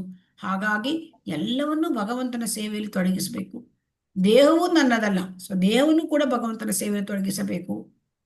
ಸೊ ಹಾಗಿದ್ದಾಗ ನಾವು ವಿಗತ ಜ್ವರನಾಗ್ಬೋದು. ವಿಗತ ಜ್ವರ ಅಂದ್ರೆ, ಈಗ ನಾವು ಭೌತಿಕ ಜೀವನದಲ್ಲಿ ಕೆಲಸ ಮಾಡ್ತಕ್ಕಂಥದ್ದು ಅದು ಜ್ವರ ಬಂದ ಪರಿಸ್ಥಿತಿ. ಈಗ ನಾವು ಭೌತಿಕ ಅದಕ್ಕೆ ಭವರೋಗ ಅಂತ ಹೇಳ್ತೇವೆ. ಇದು ನಾರ್ಮಲ್ ಅಲ್ಲ. ನಾವು ಈ ಭೌತಿಕ ಪ್ರಪಂಚದಲ್ಲಿ ಬಂದು ಇಲ್ಲಿ ನಾವು ಜೀವನ ಮಾಡ್ತಾ ಇರೋದು ಇದು ನಿಜವಾದ ಪರಿಸ್ಥಿತಿ ಅಲ್ಲ ನಮ್ಮದು. ನಮ್ಮ ನಿಜವಾದ ಪರಿಸ್ಥಿತಿ ಯಾವುದು? ಭಗವಂತನ ಇದು ಭಗವಂತನ ಲೋಕದಲ್ಲಿ, ಭಗವಂತನ ಆ ಸಹವಾಸದಲ್ಲಿ, ಜೀವೇರ ಸ್ವರೂಪವೇ ಸೇವೆಯಲ್ಲಿ ಕೃಷ್ಣೇರ ತೊಡಗುವುದು. ನಿತ್ಯದ. ಆ ಜೀವೇರ ಸ್ವರೂಪವೇ ಕೃಷ್ಣೇರ ನಿತ್ಯದ. ಕೃಷ್ಣನ ಭಗವಂತನ ಲೋಕದಲ್ಲಿ ಭಗವಂತನ ಸೇವೆ ಮಾಡ್ಕೊಂಡಿರೋದು. ಆದ್ರೆ ಇಲ್ಲಿ ಬಂದಿರೋದ್ರಿಂದ ನಮಗೆ ನಾವು ಭವರೋಗದಲ್ಲಿ ಇದ್ದೇವೆ ಅಲ್ವಾ? ಸೊ ಹಾಗಾಗಿ ಅಂದ್ರೆ ನಮಗೆ ಒಡೆತನದ ಭಾವನೆ ಇದೆ, ನಮಗೆ ಇಂದ್ರಿಯ ಭೋಗದ ಆಸಕ್ತಿ ಇದೆ, ಇದೆಲ್ಲ ರೋಗ. ಸೊ ಇದನ್ನ ನಾವು ಕಳ್ಕೋಬೇಕು. ಅದು ಹೇಗೆ? ಇದು ಯಾವುದು ನನ್ನದಲ್ಲ, ನಿರ್ಮಮ. ನಿರ್ಮಮ, ಯಾವುದು ನನ್ನದಲ್ಲ ಅಂತ ಮನುಷ್ಯನು ನಿರಾಶೀಹಿ, ಭಗವಂತನ ಆಜ್ಞೆಯನ್ನು ನಡೆಸಬೇಕು. ಭಗವಂತ ಏನ್ ಹೇಳಿದ್ದಾನೆ ಭಗವದ್ಗೀತೆಯಲ್ಲಿ ಅದನ್ನ ನಾವು ನಡ್ಸ್ಕೊಂಡು ಬರಬೇಕು. ಏಮೇ ಮತಮಿದಂ ನಿತ್ಯಂ ಅನುತಿಷ್ಠಂತಿ ಮಾನವಾಃ ಶ್ರದ್ಧಾವಂತೋ ನ ಸೂಯಂತೋ ಮುಚ್ಯಂತೆ ತೇ ಅಪಿ ಕರ್ಮಭಿಃ. ಇಲ್ಲಿ ಏನ್ ಹೇಳ್ತಿದ್ದಾರೆ? ನನ್ನ ಅಪ್ಪಣೆಗೆ ಅನುಸಾರವಾಗಿ ತಮ್ಮ ಕರ್ತವ್ಯಗಳನ್ನು ನಿರ್ವಹಿಸಿ ಈ ಬೋಧನೆಯನ್ನು ಅಸೂಯೆ ಇಲ್ಲದೆ ಶ್ರದ್ಧೆಯಿಂದ ಅನುಸರಿಸುವವರು ಕರ್ಮ ಫಲದ ಬಂಧನದಿಂದ ಮುಕ್ತರಾಗ್ತಾರೆ. ಸೊ ಹಾಗಾಗಿ ಭಗವದ್ಗೀತೆಯಲ್ಲಿ ಭಗವಂತ ಏನು ಅಪ್ಪಣೆ ಮಾಡಿದ್ದಾನೆ ಈಗ ಹಿಂದಿನ ಶ್ಲೋಕದಲ್ಲಿ? ಹರೇ ಕೃಷ್ಣ. ಭಗವಂತನ ಸೇವಕ ಅಂತ ನಾವು ಆ ಒಂದು ಏಮೇ ಮತಮಿದಂ ಅಂದ್ರೆ ಭಗವಂತನ ಒಂದು ಸೇವಕ ನಾವು, ಇದು ಎಲ್ಲವೂ ಭಗವಂತನಿಗೆ ಸೇರಿದ್ದು. ಈ ಭಾವನೆ, ಇದನ್ನ ನಾವು ಕರ್ಮಫಲದ ಆಸಕ್ತಿ ಇಲ್ಲದೆ ಭಗವಂತನಿಗಾಗಿ ನಾವು ಕರ್ತವ್ಯವನ್ನು ಮಾಡಿದಾಗ ಅವನ ಬೋಧನೆಯನ್ನು ಅನುಸರಿಸಬೇಕು, ಶ್ರದ್ಧೆಯನ್ನು ಅನುಸರಿಸಬೇಕಂತೆ ಅವನ ಬೋಧನೆಯನ್ನು, ಭಗವಂತನ ಈ ಬೋಧನೆಯನ್ನ. ಅವಾಗ ನಮಗೆ ಈ ಕರ್ಮ ಬಂಧನದಿಂದ ಬಿಡುಗಡೆಯಾಗತ್ತೆ. ಸೊ ಹಾಗಾಗಿ ಇದೆಲ್ಲ ಏಮೇ ಮತಮಿದಂ ನಿತ್ಯಂ ಅಂತ ಹೇಳ್ತಾನೆ. ಸೊ ಇದು ನನ್ನ ಆಜ್ಞೆಗಳು, ಇದನ್ನ ನಾವು ನಿತ್ಯ ಕಾರ್ಯವನ್ನು ತಪ್ಪದೇ ಪಾಲಿಸಬೇಕು. ಸೊ ಹಾಗಾಗಿ ಈ ಅರ್ಜುನನಿಗೆ ಹೇಳಿದ ಇದು ಕೇವಲ ಅರ್ಜುನನಿಗಲ್ಲ, ಇದು ಯಾರಿಗೆ? ನಮಗೆ ಇಡೀ ಮಾನವ ಕುಲಕ್ಕೆ ಇದು ಅನ್ವಯಿಸುವ ನಿರಂತರ ನಿಯಮಗಳು. ಅದಕ್ಕೆ ಹೇಳ್ತಾರೆ. ಹಾಗಾಗಿ ದೃಢವಾದ ನಂಬಿಕೆ ಇರಬೇಕಂತೆ ಭಗವಂತನ ಮೇಲೆ, ಗುರುವಿನ ಮೇಲೆ, ಆಮೇಲೆ ಎಲ್ಲ ಭಗವಂತನ ಈ ಅಪೌರುಷೇಯ ಗ್ರಂಥಗಳ ಮೇಲೆ ನಂಬಿಕೆ ಇಟ್ಟು ನಾವು ಕೃಷ್ಣ ಪ್ರಜ್ಞೆಯ ದಾರಿಯಲ್ಲಿ ನಡೆದರೆ ನಾವು ಮೆಲ್ಲನೆ ನಾವು ಮುಕ್ತರಾಗಬಹುದು ಈ ಕರ್ಮಫಲದ ಬಂಧನದಿಂದ. ಸೊ ಹಾಗಾಗಿ ಇಲ್ಲಿ ಮುಖ್ಯವಾಗಿ ಅನಸೂಯಂತಹ ಅಂತ ಕೊಟ್ಟಿದ್ದಾರೆ. ಶ್ರದ್ಧಾವಂತೋ ಅನಸೂಯಂತೋ ಅಂದ್ರೆ ಶ್ರದ್ಧೆಯಿಂದ ನಾವು ಪಾಲನೆ ಮಾಡಬೇಕು, ಅನಸೂಯಂತೋ ಅಸೂಯೆ ಇಲ್ಲದೆ. ಯಾಕೆಂದ್ರೆ ಕೆಲವರು ಏನಂತಾರೆ, ಮುಖ್ಯವಾದ ಅಂದ್ರೆ ಅನಸೂಯಂತ ಅಸೂಯೆ ಇಲ್ಲದೆ ಇರೋದು ಮುಖ್ಯವಾದ ಗುಣ. ಕೆಲವರು ಏನಾಗ್ತಾರೆ ಅಂದ್ರೆ ಅಸೂಯೆ ಪಡ್ತಾರೆ. ಸೊ ಇಲ್ಲಿ ಅಸೂಯೆ ಇಟ್ಕೋಬಾರ್ದು ಅಂತ ಹೇಳಿದ್ದಾರೆ.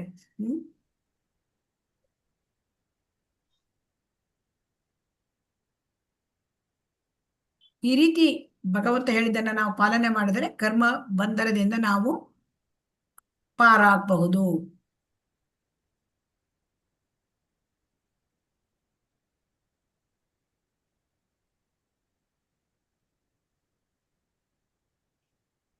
ಸೊ ಹಾಗಾಗಿ ದೃಢವಾದ ಶ್ರದ್ಧೆ ಇದನ್ನ ನಾವು ಬೆಳೆಸ್ಕೋಬೇಕು.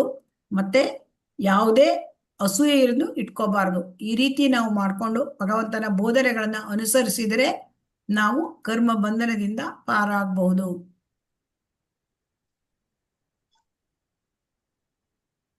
ಮತ್ತೆ ಶ್ರೀಲ ಪ್ರಭುಪಾದರು ಹೇಳ್ತಾರೆ, ಪ್ರಾಮಾಣಿಕವಾಗಿ ಕೆಲಸ ಮಾಡುವುದರಿಂದ ನಿಶ್ಚಯವಾಗಿಯೂ ಆತ ಶುದ್ಧ ಪ್ರಜ್ಞೆಗೆ ಏರಬಹುದು. ಪ್ರಾಮಾಣಿಕತೆ ತುಂಬಾ ಮುಖ್ಯ ಅಲ್ವಾ? ಹರೇ ಕೃಷ್ಣ.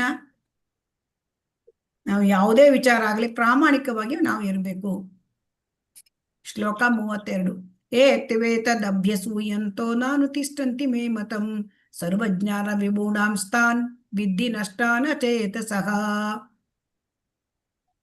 ಯಾರು ಅಸೂಯೆಯಿಂದ ಈ ಬೋಧನೆಗಳನ್ನು ಅಲಕ್ಷಿಸುವರೋ ಮತ್ತು ಅವನ್ನು ಅನುಸರಿಸುವುದಿಲ್ಲವೋ, ಯಾವ ತಿಳುವಳಿಕೆ ಇಲ್ಲದವರು ವಿಮೂಢರು ಎಂದು ಭಾವಿಸಬೇಕು. ಈಗ ಭಗವಂತ ಹೇಳಿದ ಕೆಲಸ ಈ ಬೋಧನೆಗಳನ್ನ ಅಲಕ್ಷ್ಯ ಮಾಡುವವರು ಅಸೂಯೆಯಿಂದ ಅಲಕ್ಷ್ಯ ಮಾಡ್ತಾರಂತೆ. ಏನಿದು ಅಸೂಯೆ? ಹರೇ ಕೃಷ್ಣ. ಭಗವಂತನ ಮೇಲೆ ಅಸೂಯೆ ಇದೆಯಂತೆ. ಅವ್ ಯಾಕೆ ಅಸೂಯೆ ಅಂದ್ರೆ ಭಗವಂತನ ಕೃಷ್ಣ ದೇವೋತ್ತಮ ಪರಮ ಪುರುಷ ಅಂತ ಅವರು ಒಪ್ಕೊಳ್ಳೋದಿಲ್ಲ. ಸೊ ಹಾಗಾಗಿ ಅವನು ಒಬ್ಬ ಐತಿಹಾಸಿಕ ವ್ಯಕ್ತಿ ಅಥವಾ ಕೇವಲ ಒಬ್ಬ ಮಹಾತ್ಮ ಅಂತ ತಿಳ್ಕೊಳ್ತಾರಂತೆ. ಸೊ ಅವರಿಗೆ ಅಸೂಯೆ ಇರ್ತದೆ ಅಂತೆ. ಸೊ ಹಾಗಾಗಿ ಅವರಿಗೆ ಅಸೂಯೆ ಇರ್ತದೆ. ಅವರು ಬೋಧನೆಗಳನ್ನು ಅಲಕ್ಷ್ಯ ಮಾಡ್ತಾರೆ ಮತ್ತು ಅವ್ರನ್ನ ಅನುಸರಿಸುವುದಿಲ್ಲ. ಅವರಿಗೆ ಯಾವ ತಿಳುವಳಿಕೆ ಇಲ್ಲದವರು ಅವರು ಮೂಢರು ಅಂತ ಶ್ರೀಲ ಪ್ರಭುಪಾದರು ಇದನ್ನ ವಿಮೂಢರು ಅಂತ ಬರೆದಿದ್ದಾರೆ. ವಿಮೂಢರು ಅಂದ್ರೆ ಪೂರ್ಣ ಮೂಢರು, ಸಂಪೂರ್ಣವಾಗಿ ಮೂಢರು. ಸೊ ಒಬ್ಬ ಇಲ್ಲಿ ನೋಡಿ ಹೇಗಿರುತ್ತೆ ಅಂತಂದ್ರೆ ಅವನು ಭಗವಂತನ ಬೋಧನೆಗಳನ್ನ ಲಕ್ಷ್ಯ ಮಾಡುವುದಿಲ್ಲ, ಅದನ್ನು ಅನುಸರಿಸುವುದಿಲ್ಲ. ಹಾಗಾದ್ರೆ ಏನಾಗುತ್ತೆ ಅವರು? ಹರೇ ಕೃಷ್ಣ. ಹರೇ ಕೃಷ್ಣ. ಅಜ್ಞಾನಿಗಳಾಗಿರ್ತಾರೆ. ಸೊ ಇಲ್ಲಿ ನೋಡಿ, ಅಧಿಕಾರಿಯ ಆಜ್ಞೆಗೆ ಅವಿಧೇಯನಾದರೆ ಶಿಕ್ಷೆ ಹೇಗೆ ಉಂಟೋ ಹಾಗೆಯೇ ದೇವೋತ್ತಮ ಪರಮಪುರುಷನ ಆಜ್ಞೆಗೆ ಅವಿಧೇಯರಾದವರಿಗೆ ನಿಶ್ಚಯವಾಗೂ ಶಿಕ್ಷೆ ಉಂಟು. ಈಗ ನೋಡಿ, ನಾವು ಭಗವಂತನ ಹೇಳಿದ್ದನ್ನ ನಾವು ಪಾಲನೆ ಮಾಡದೆ ಹೋದರೆ, ಈಗ ಒಬ್ಬರ ಆರ್ಡರ್, ದೊಡ್ಡ ಹಿರಿಯ ಅಧಿಕಾರಿ, ಅತ್ಯುನ್ನತ ಅಧಿಕಾರಿ ಆರ್ಡರ್ ಕೊಟ್ಟಿರ್ತಾನೆ ಅಲ್ವಾ? ಆ ಆರ್ಡರ್ ಅನ್ನ ನಾವು ಕ್ಯಾರಿ ಔಟ್ ಮಾಡದೆ ಹೋದ್ರೆ ಶಿಕ್ಷೆ ಇರುತ್ತೋ ಇಲ್ವೋ? ಹರೇ ಕೃಷ್ಣ. ಇರುತ್ತೆ ಶಿಕ್ಷೆ. ಒಬ್ಬ ಸಂಸ್ಥೆಯಲ್ಲಿ ಉನ್ನತ ಅಧಿಕಾರಿ ಆರ್ಡರ್ ಕೊಟ್ಟಿರ್ತಾನೆ, ಅದನ್ನ ಮಾಡದೆ ಹೋದ್ರೆ ಏನಾಗುತ್ತೆ? ಒಂದು ಅವ್ರ ಕೆಲ್ಸದನ್ನ ತೆಗ್ದಿರ್ತಾರೆ, ಇಲ್ಲ ಅಂದ್ರೆ ಅವರು ಏನಾದ್ರೂ ಪನಿಷ್ಮೆಂಟ್ ಕೊಡ್ತಾರೆ. ಪನಿಷ್ಮೆಂಟ್ ಇದೆ. ಅದೇ ರೀತಿ ಭಗವಂತ ಹೇಳಿದ್ದನ್ನ ಕೇಳದೆ ಹೋದ್ರೆ ಇಲ್ಲಿಯೂ ಕೂಡ ಶಿಕ್ಷೆ ಉಂಟು. ಹಾಗಾಗಿ ಅವನು ಏನು ಅಂತಂದ್ರೆ, ಅವನು ಎಷ್ಟೇ ದೊಡ್ಡವನಾಗಿರ್ಲಿ ಅವನು ಆತ್ಮವನ್ನು ಪರಬ್ರಹ್ಮನನ್ನು ಪರಮಾತ್ಮನನ್ನು ದೇವೋತ್ತಮ ಪುರುಷನನ್ನು ತಿಳ್ಕೊಳಕ್ ಆಗೋದಿಲ್ಲ. ಸೊ ಹಾಗಾಗಿ ಆತನ ಬದುಕಿನ ಪರಿಪೂರ್ಣತೆಗೆ ಭರವಸೆಯೇ ಇಲ್ಲ. ಅವನು ಏನಾಗತ್ತೆ? ನಷ್ಟಚೇತಸಃ ನಷ್ಟಾನ್ ಅಚೇತನಃ ಅಂದ್ರೆ ಆತ್ಮ ಪ್ರಜ್ಞೆ, ಕೃಷ್ಣ ಪ್ರಜ್ಞೆ ಇಲ್ಲದ ಜನ ಕೇವಲ ಮೃಗದಂತಹ ಸ್ಥಿತಿ. ಕೃಷ್ಣ ಪ್ರಜ್ಞೆ ಇಲ್ಲ ಅಂದ್ರೆ ಪ್ರಾಣಿಗಳ ತರ ಅಲ್ವಾ? ಈಗ ನೋಡಿ, ಒಬ್ಬ ಕೈದಿ ಅವನು ಜೈಲಿನ ನಿಯಮವನ್ನ ಮೀರಿದರೆ ಶಿಕ್ಷೆ ಇದೆ ಅಲ್ವಾ? ಅದೇ ರೀತಿ ಭಗವಂತನ ನಿಯಮ, ಭಗವದ್ಗೀತೆಯ ಎಲ್ಲ ಭಗವದ್ಗೀತೆಯಲ್ಲಿ ಏನ್ ಭಗವಂತ ಹೇಳಿದಾನೆ ಅದನ್ನ ಧಿಕ್ಕರಿಸಿದರೆ ಮನುಷ್ಯನು ಭೌತಿಕ ಈ ಪ್ರಕೃತಿಯ ಕಠಿಣ ನಿಯಮಗಳಿಗೆ ಅವನು ಸಿಲುಕುತ್ತಾನೆ. ಭೌತಿಕ ಪ್ರಕೃತಿಯ ನಿಯಮಗಳು ತುಂಬಾ ಕಠಿಣ. ಸೊ ಅಂದರೆ ಅವನು ಜನನ, ಮರಣ, ಮುಪ್ಪು, ರೋಗಗಳಿಗೆ ಅವನು ಸಿಕ್ಕಾಕೊಳ್ತಾನೆ. ಮತ್ತೆ ಮತ್ತೆ ಅವನು ಸಂಸಾರ ಚಕ್ರದಲ್ಲಿ ಸಿಲುಕಿ ಅವನೇನಾಗ್ತಾನೆ ಮತ್ತೆ ಮತ್ತೆ ಹುಟ್ಟು ಸಾವಿಗಳ ಚಕ್ರದಲ್ಲಿ ಇರ್ತಾನೆ. ಕೆಳಮಟ್ಟದ ಜೀವಿಗಳಾಗ್ತಾನೆ, ಪ್ರಾಣಿಗಳು ಪಕ್ಷಿಗಳು ಆಗಿ ಹುಟ್ಟುತ್ತಾ ತನ್ನ ಆಧ್ಯಾತ್ಮಿಕ ಭವಿಷ್ಯವನ್ನು ತಾನೇ ವಿನಾಶದತ್ತ ತಳ್ಳಿಕೊಳ್ಳುತ್ತಾನೆ. ಸೊ ಹಾಗಾಗಿ ನಾವೇನ್ ಮಾಡ್ಬೇಕು?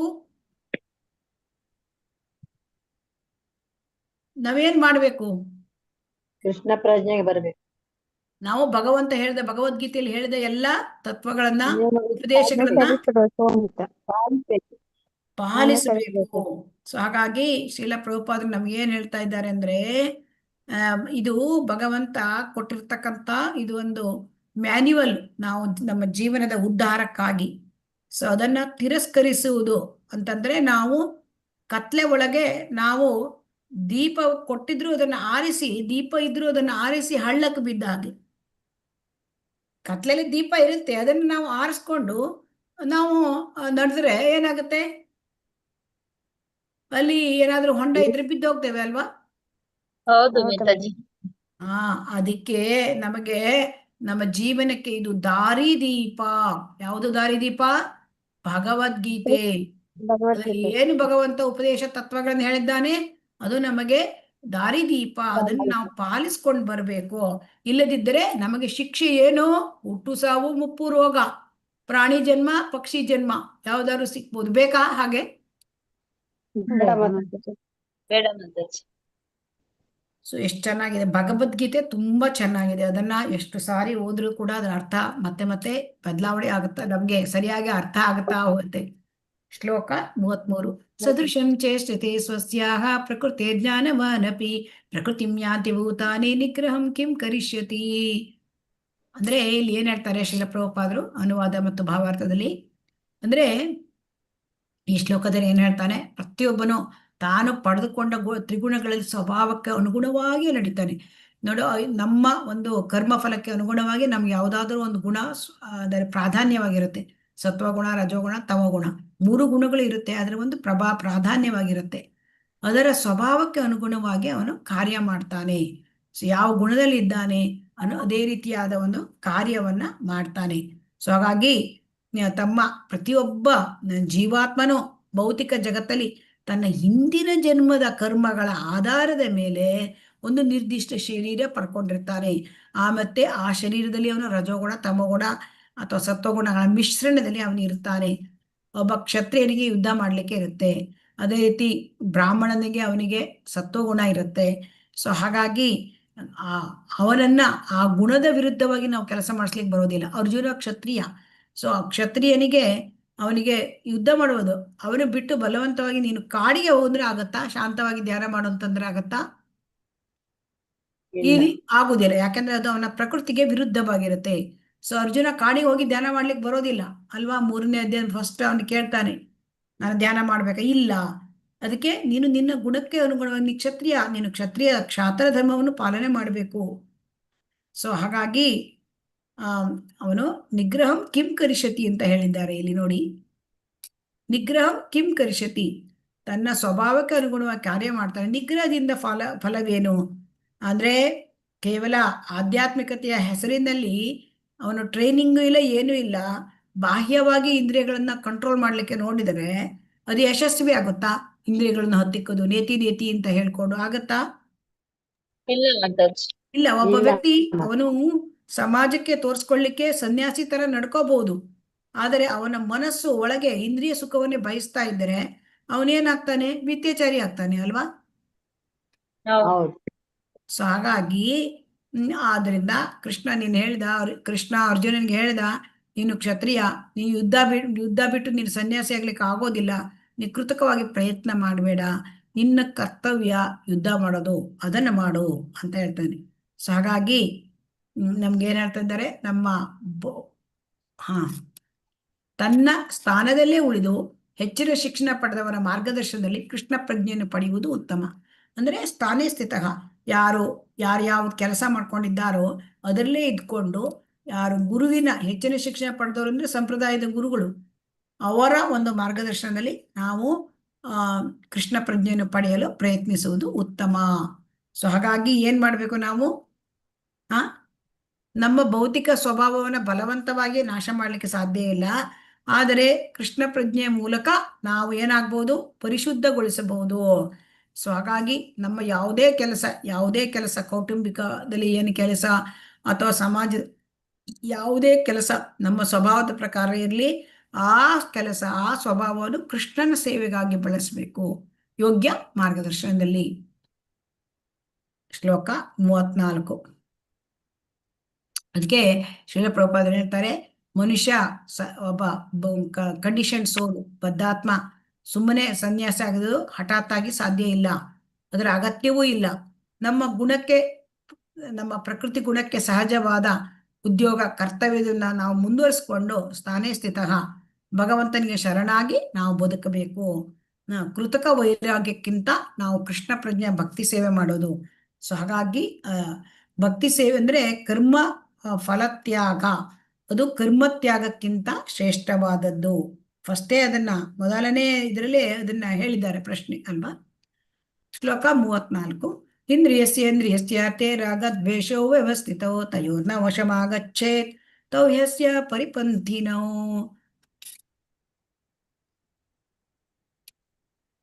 ಅಂದ್ರೆ ಪ್ರತಿಯೊಂದು ಇಂದ್ರಿಯಗಳು ಮತ್ತು ಅವುಗಳ ವಸ್ತುಗೆ ಸಂಬಂಧಿಸಿದಂತೆ ರಾಗ ದ್ವೇಷಗಳನ್ನು ನಿಯಂತ್ರಿಸುವ ತತ್ವಗಳಿರುತ್ತೆ. ಹಾಗಾಗಿ ರಾಗ ದ್ವೇಷಗಳ ವಶನಾಗಬಾರದು, ಯಾಕೆಂದ್ರೆ ಇವು ಆತ್ಮ ಸಾಕ್ಷಾತ್ಕಾರದ ಮಾರ್ಗದಲ್ಲಿ ಅಡ್ಡಿ. ಈಗ ರಾಗದ್ವೇಷ ಅಂದ್ರೆ ಏನು ಅಂದ್ರೆ ನಮಗೆ ಈಗ ಒಬ್ಬರಿಗೆ ಇಂದ್ರಿಯದಲ್ಲಿ ಆ ಭೋಗದಲ್ಲಿ ಆಸಕ್ತಿ ಇದ್ದಾಗ ಅದು ಸಿಕ್ಕಿದ ಕೂಡಲೇ ಆಕರ್ಷಣೆಯಾಗಿ ತೀವ್ರವಾದ ಆಸಕ್ತಿ ಆಗುತ್ತೆ, ಅದು ರಾಗ. ಆದರೆ ಇಂದ್ರಿಯ ತೃಪ್ತಿಗೆ ಅಡ್ಡಿಯಾಗುವ ವಿಚಾರ ಬಂದ್ರೆ ಅಲ್ಲಿ ದ್ವೇಷ ಅಲ್ವಾ. ಹಾಗೆ ಈಗ ನಮಗೆ ಯಾವ್ದಾದ್ರು ಒಂದು ಆಹಾರ ತಿನ್ನಬೇಕು ಅಲ್ವಾ, ನಮ್ಗೆ ಟೇಸ್ಟ್, ಅದು ಇಚ್ಛೆ ಉಂಟಾಗತ್ತೆ, ಆಸೆ, ತೀವ್ರವಾದ ಆಸೆ, ಅದು ರಾಗ. ಅದು ಸಿಕ್ಕದೇ ಇದ್ದಾಗ ಸಿಟ್ಟು ಬರುತ್ತೆ ಅಲ್ವಾ, ದ್ವೇಷ. ಸೊ ಹಾಗಾಗಿ ಈ ರಾಗ ದ್ವೇಷಗಳು ಏನಾಗುತ್ತೆ, ನಮ್ಮನ್ನ ತಪ್ಪು ದಾರಿಗೆ ಎಳೆಯುತ್ತವೆ. ಯಾಕಾಗಿ ಅವು ಇಂದ್ರಿಯ ಭೋಗಕ್ಕ ಆಕರ್ಷಣೆ, ಒಂದು ಆಕರ್ಷಣೆ ಹೇಳೋದು ರಾಗ, ಆಮೇಲೆ ಅದು ಸಿಕ್ಕದೇ ಇರೋದು ದ್ವೇಷ, ಸಿಕ್ಕದೇ ಇದ್ದಾಗ ದ್ವೇಷ ಬರುತ್ತೆ. ಸೊ ಹಾಗಾಗಿ ಇಲ್ಲಿ ಏನ್ ಮಾಡಬೇಕು, ತಯೋಹನ ವಶಂ ಆಗಚ್ಚೆ, ಇಲ್ಲಿ ಹೇಳ್ತಾರೆ ಅವುಗಳ ವಶಕ್ಕೆ ನಾವು ಸಿಕ್ಕಬಾರ್ದು ಅಂತ. ಲೌಕಿಕ ಇಂದ್ರಿಯಗಳು ನಮಗಿದೆ ಭೌತಿಕ ಪ್ರಪಂಚದಲ್ಲಿ ಇದ್ದಾಗ, ಅದಕ್ಕೆ ಇಂದ್ರಿಯಗಳು ಹೇಳಿದಾಗೆ ಅದನ್ನೆಲ್ಲ ಕೇಳಿದ್ದೆಲ್ಲ ಕೊಡಬಾರ್ದು, ಅದು ಮೃಗದ ಸ್ವಭಾವ, ಅದೇನದು ಪ್ರಾಣಿ ಸ್ವಭಾವ ಅಲ್ವಾ. ಮನುಷ್ಯನಾದವನು ಏನ್ ಮಾಡಬೇಕು, ಇಂದ್ರಿಯಗಳಿಗೆ ದಾಸರಾಗಬಾರ್ದು. ದಾಸರಾಗ್ಬೇಕಾ? ಹರೇ ಕೃಷ್ಣ. ಇಲ್ಲ ಮಾತಾಜಿ, ದಾಸರ ಆಗ್ಬಾರ್ದು. ಅದಕ್ಕೆ ತಯೋರ್ನ ವಶಂ ಆಗಚ್ಚೇತ್ ಅಂತ ಹೇಳಿದ್ದಾರೆ. ಸೊ ಹಾಗಾಗಿ ಇಂದ್ರಿಯಗಳನ್ನ ನಾವು ಹೇಳಿದಾಗೆ ಕೇಳಬೇಕಾಗಿಲ್ಲ. ನಾವು ಏನ್ ಮಾಡ್ಬೇಕು, ನಿಯಮಿತ ಇಂದ್ರಿಯ ತೃಪ್ತಿ ಮಾಡ್ಬೇಕು ಅಂತ ಹೇಳ್ತಾರೆ. ಇಲ್ಲಿ ವಿವಾಹದ ಬಂಧನದ ಸ್ವಾತಂತ್ರ್ಯದ ಮಿತಿಯಲ್ಲಿ ಕಾಮತೃಪ್ತಿಗೆ ಅವಕಾಶ ಉಂಟು. ಹೌದಾ, ನಿನಗೆ ಕಾಮದ ಬಯಕೆ ಇದೆಯಾ, ಹಾಗಾದ್ರೆ ವಿವಾಹ ಬಂಧನ ಚೌಕಟ್ಟಿನಲ್ಲಿ ಮಾಡು. ಸೊ ಅದು ಬಿಟ್ಟು ಬೇರೆ ಹೆಂಗಸಿನ ಜೊತೆ ಕಾಮಭೋಗ ಮಾಡುವಂಗಿಲ್ಲ. ಉಳಿದ ಸ್ತ್ರೀಯರನ್ನು ತಾಯಿ ತರ ನೋಡ್ಕೋಬೇಕು. ಸೊ ಇದನ್ನ ಅಂದ್ರೆ ಇದೊಂದು ನಿಯಮಗಳು, ಆ ನಿಯಮದ ಚೌಕಟ್ಟಿನಲ್ಲಿ ಜೀವನ ಮಾಡಬೇಕು. ಸೊ ಹಾಗಾಗಿ ಧರ್ಮಬದ್ಧವಾದ ವಿವಾಹ ಜೀವನದಲ್ಲಿ ಆ ಆಸೆಯನ್ನು ಪೂರೈಸಿಕೊಳ್ಳಬೇಕು. ಸೊ ಹಾಗಾಗಿ ಪರಿಪಂಥಿನವು ಅಂದ್ರೆ ಈ ಆಧ್ಯಾತ್ಮಿಕ ಹಾದಿಯಲ್ಲಿ ತೌಹ್ಯಸ್ಯ ಪರಿಪಂಥಿನವು, ಇವು ಈ ರಾಗ ದ್ವೇಷ ಇವು ಏನಾಗುತ್ತೆ, ಆ ಭಕ್ತನಿಗೆ ಭಕ್ತಿಯ ಮಾರ್ಗದಲ್ಲಿ ಇದು ಅಡೆತಡೆಗಳು. ಸೊ ಹಾಗಾಗಿ ಇವು ಏನ್ ಮಾಡ್ತೇವೆ, ರಾಗದ್ವೇಷ ಇವು ನಮ್ಮನ್ನ ಕೃಷ್ಣ ಪ್ರಜ್ಞೆಯಿಂದ ತಪ್ಪಿಸಿ ಬಿಡ್ತೇವೆ ಅಲ್ವಾ, ರಾಗದ್ವೇಷ ಅಲ್ವಾ. ಹರೇ ಕೃಷ್ಣ. ಹೌದು ಮತ್ತೆ. ಸೊ ಅದಕ್ಕೆ ಏನ್ ಮಾಡ್ಬೇಕು ಅಂತ ಶ್ರೀಲ ಪ್ರಭುಪಾದರು ಹೇಳ್ತಾರೆ. ಹಾಗಾದ್ರೆ ನಿಮ್ಮ ಇಂದ್ರಿಯಗಳನ್ನ ಇಂದ್ರಿಯಾಸಕ್ತಿಯಿಂದ ದೂರ ಮಾಡಬೇಡಿ, ಅದರಲ್ಲಿ ಭಗವಂತನ ಸೇವೆಯಲ್ಲಿ ಇಂದ್ರಿಯಗಳನ್ನು ತೊಳಸಿ. ಅವಾಗ ರಾಗದ್ವೇಷ ಏನಾಗುತ್ತೆ, ಹೋಗ್ಬಿಡುತ್ತೆ. ಇದು ಅರ್ಥ ಆಯ್ತಾ? ಹರೇ ಕೃಷ್ಣ. ಈ ಶ್ಲೋಕ ತುಂಬಾ ಚೆನ್ನಾಗಿದೆ. ನಾವು ರಾಗದ್ವೇಷಕ್ಕೆ ಒಳಗಾಗಬಾರದು. ನಾವೇನ್ ಮಾಡ್ಬೇಕು, ಇಂದ್ರಿಯಗಳನ್ನ ಭಗವಂತನ ಸೇವೆಯಲ್ಲಿ ತೊಡಗಿಸ್ಬೇಕು. ಶ್ಲೋಕ 35. ಶ್ರೇಯಾನ್ ಸ್ವಧರ್ಮೋ ವಿಗುಣಃ ಪರಧರ್ಮಾತ್ ಸ್ವನುಷ್ಠಿತಾತ್ ಸ್ವಧರ್ಮೇರಿದನಂ ಶ್ರೇಯಃ ಪರಧರ್ಮೋ ಭಯಾವಹ. ಅಲ್ಲಿ ಏನಾಗತ್ತೆ ಅಂತಂದ್ರೆ, ಶ್ರೀಲ ಪ್ರಭುಪಾದ ಕಿ ಜೈ, ಸ್ವಧರ್ಮದಲ್ಲಿ ನಾವು ಸ್ವಧರ್ಮವನ್ನ ಪಾಲಿಸಬೇಕು. ಇಲ್ಲಿ ಸ್ವಧರ್ಮ ಅಂದ್ರೆ ಏನು ಹರೇ ಕೃಷ್ಣ? ಒಬ್ಬನ ಸ್ವಂತ ಕರ್ತವ್ಯ, ಸ್ವಂತ ಒಬ್ಬನ ಕರ್ತವ್ಯ, ಸ್ವಂತ ಕರ್ತವ್ಯ.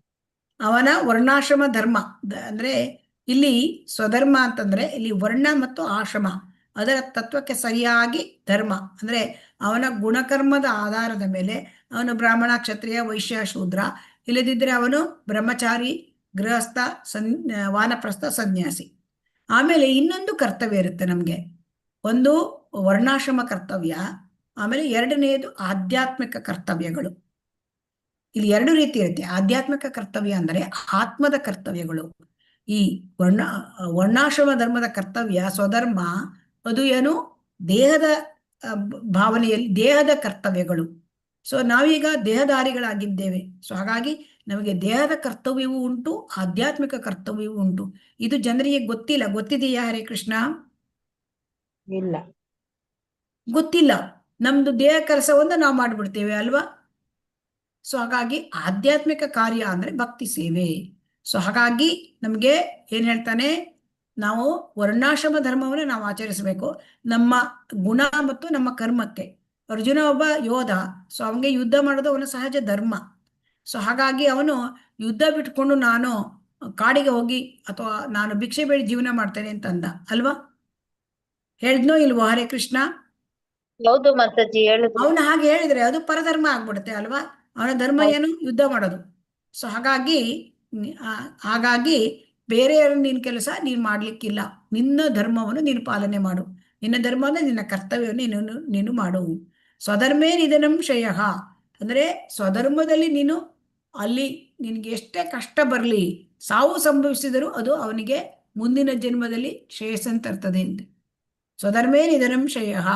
ಸೊ ಹಾಗಾಗಿ ಅವನು ತನ್ನ ಧರ್ಮಕ್ಕೆ ಅನುಸಾರವಾಗಿ, ಅವನು ತನ್ನ ಗುಣಗಳಿಗೆ ಅನುಸಾರವಾಗಿ ಅವನು ಕೆಲಸ ಮಾಡ್ಕೊಂಡು ಹೋಗ್ಬೇಕು. ವರ್ಣಾಶ್ರಮ ಧರ್ಮ ಅಂತ ಹೇಳ್ತಿದ್ರೆ. ಸೊ ಹಾಗಾದ್ರೆ ಪರಧರ್ಮೋ ಭಯಾವಹ, ಬೇರೆಯ ಒಂದು ಧರ್ಮವನ್ನು ಆಚರಿಸುವುದು ಅಂದ್ರೆ ಇತರರಿಗೆ ವಿದ್ಯುಕ್ತವಾದ ಕರ್ತವ್ಯಗಳು, ಅಂದ್ರೆ ಅವನ ಗುಣಕರ್ಮಕ್ಕೆ ಬಿಟ್ಟು ಬೇರೆ ರೀತಿಯ ಕರ್ತವ್ಯಗಳು, ಅದನ್ನ ನಾವು ಮಾಡಬಾರ್ದು. ಇಲ್ಲಿ ಹಾಗಾದರೆ ಕೃಷ್ಣ ಪ್ರಜ್ಞೆ ಏನು ಅಂತ ಇದರಲ್ಲಿ ಹರೇ ಕೃಷ್ಣ ಹೇಳಿ ಯಾರಾದ್ರೂ. ಕೃಷ್ಣ ಪ್ರಜ್ಞೆ ಅಂದ್ರೆ ಏನು ಹರೇ ಕೃಷ್ಣ? ಪ್ರೇಮವನ್ನು ಜೋಡಿಸೋದು, ಭಗವಂತನಿಗೆ ಪ್ರೇಮವನ್ನು ಜೋಡಿಸುವುದು. ಅದು ಆತ್ಮವು ಪರಮಾತ್ಮನ ಸೇವೆಯಲ್ಲಿ ನಿರತರಾಗುವುದು. ಅಂದರೆ ಅದು ಅತ್ಯುನ್ನತವಾದ ಹಂತ. ಈ ವರ್ಣಾಶ್ರಮ ಧರ್ಮವನ್ನು ಮೀರಿದ್ದು, ಸ್ವಧರ್ಮವನ್ನು ಮೀರಿದ್ದು ಆತ್ಮದ ಎರಡನೆಯದು ಆಧ್ಯಾತ್ಮಿಕ ಧರ್ಮ. ಅದು ಅಂದ್ರೆ ಆತ್ಮದ ಕೆಲಸ.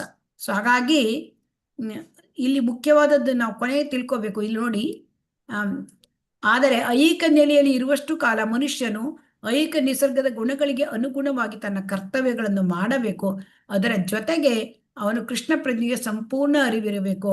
ಅಂದ್ರೆ ನಾವೇನೋ ಜೊತೆಯಾಗಿ ನಾವು ಕೃಷ್ಣ ಪ್ರಜ್ಞೆಯನ್ನ ನಾವು ಏನ್ ಮಾಡ್ಬೇಕು? ಅರಿತುಕೊಳ್ಬೇಕು, ಅದನ್ನ ತಲುಪಬೇಕು ಅಂತ ಹೇಳ್ತಾರೆ. ಅಂದ್ರೆ ದೈಹಿಕ ಸ್ವಧರ್ಮ ವರ್ಣಾಶ್ರಮ ಧರ್ಮವನ್ನು ಪಾಲಿಸುತ್ತಾ ಮೆಲ್ಲನೆ ನಮ್ಗೆ ಸ್ವಧರ್ಮ ಆ ಕೃಷ್ಣ ಪ್ರಜ್ಞೆಯ ಭಕ್ತಿ ಸೇವೆಗೆ ನಾವು ಬರಬೇಕು. ಹಾಗಾಗಿ ಒಬ್ಬ ವ್ಯಕ್ತಿ ಅವನೇನ್ ಮಾಡ್ಬೇಕು? ಸಂಪೂರ್ಣ ಶರಣಾಗತನಾಗಿ ಕೃಷ್ಣನಿಗೆ ಅವನ ನೇರ ಆದೇಶದಂತೆ ಕೆಲಸ ಮಾಡಲು ಪ್ರಾರಂಭಿಸಿದರೆ ಅದು ನೇರವಾದ ಕೃಷ್ಣ ಪ್ರಜ್ಞೆ. ನಾವು ನಮ್ಮ ವರ್ಣಾಶ್ರಮ ಧರ್ಮದಲ್ಲಿ ಆ ಒಂದು ಕರ್ತವ್ಯ ಸ್ವಧರ್ಮವನ್ನು ಮಾಡುತ್ತಾ ನಿಧಾನವಾಗಿ ನಾವು ಮೇಲೆ ಬಂದರೆ ಅದು ಏನದು? ಅದು ಮೆಟ್ಟಿಲು ಮಾರ್ಗ. ಇದು ಅರ್ಥ ಆಯ್ತಾ ಹರೇ ಕೃಷ್ಣ?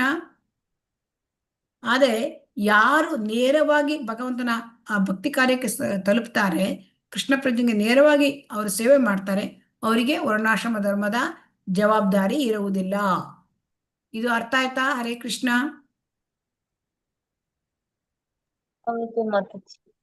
ಕೃಷ್ಣ. ಈಗ ಇನ್ನೊಂದು ನೋಡೋಣ. 36. ಅರ್ಜುನ ಉವಾಚ ಅತಕೇನ ಪ್ರಯುಕ್ತೋಯಂ ಪಾಪಂ ಚರತಿ ಪುರುಷಃ ಅನಿಚ್ಛಿನ್ನಪಿ ವಾರ್ಷ್ಣೇಯ ಬಲಾದಿವ ನಿಯೋಜಿತ. ಈಗ ಅರ್ಜುನ ಹೇಳ್ತಾನೆ, ಸೊ ಹಾಗಾದ್ರೆ ನೀನ್ ಇಷ್ಟೆಲ್ಲ ಹೇಳ್ತಾ ಇದೆಯಲ್ಲ, ಹಾಗಾದ್ರೆ ಪಾಪ ಕಾರ್ಯ ಮಾಡ್ಲಿಕ್ಕೆ ಇಷ್ಟ ಇಲ್ಲ, ಆದ್ರೂ ಬಲಾತ್ಕಾರದಿಂದ ಪಾಪಗಳನ್ನು ಮಾಡ್ಲಿಕ್ಕೆ ಅವನಿಗೆ ಯಾಕೆ ಪ್ರಚೋದನೆ ಬರುತ್ತೆ ಅಂತ ಕೇಳ್ತಾನೆ. ತನಗೆ ಇಚ್ಛೆ ಇಲ್ಲ, ಆದರೂ ಕೂಡ ಅವನು ಬಲವಂತವಾಗಿ ಯಾರೋ ದೂಡಿದ ಥರ ಪಾಪ ಕಾರ್ಯದಲ್ಲಿ ಅವನು ತೊಡಗ್ತಾನಲ್ಲ, ಇದಕ್ಕೆ ಪ್ರೇರಕ ಶಕ್ತಿ ಯಾವುದು ಅಂತ ಕೇಳ್ತಾನೆ. ಸೊ ಹಾಗಾಗಿ ಇಲ್ಲಿ ಏನು ಹೇಳ್ತಾನೆ ಅಂದರೆ, ಜೀವಿಯು ಭಗವಂತನ ವಿಭಿನ್ನ ಅಂಶ.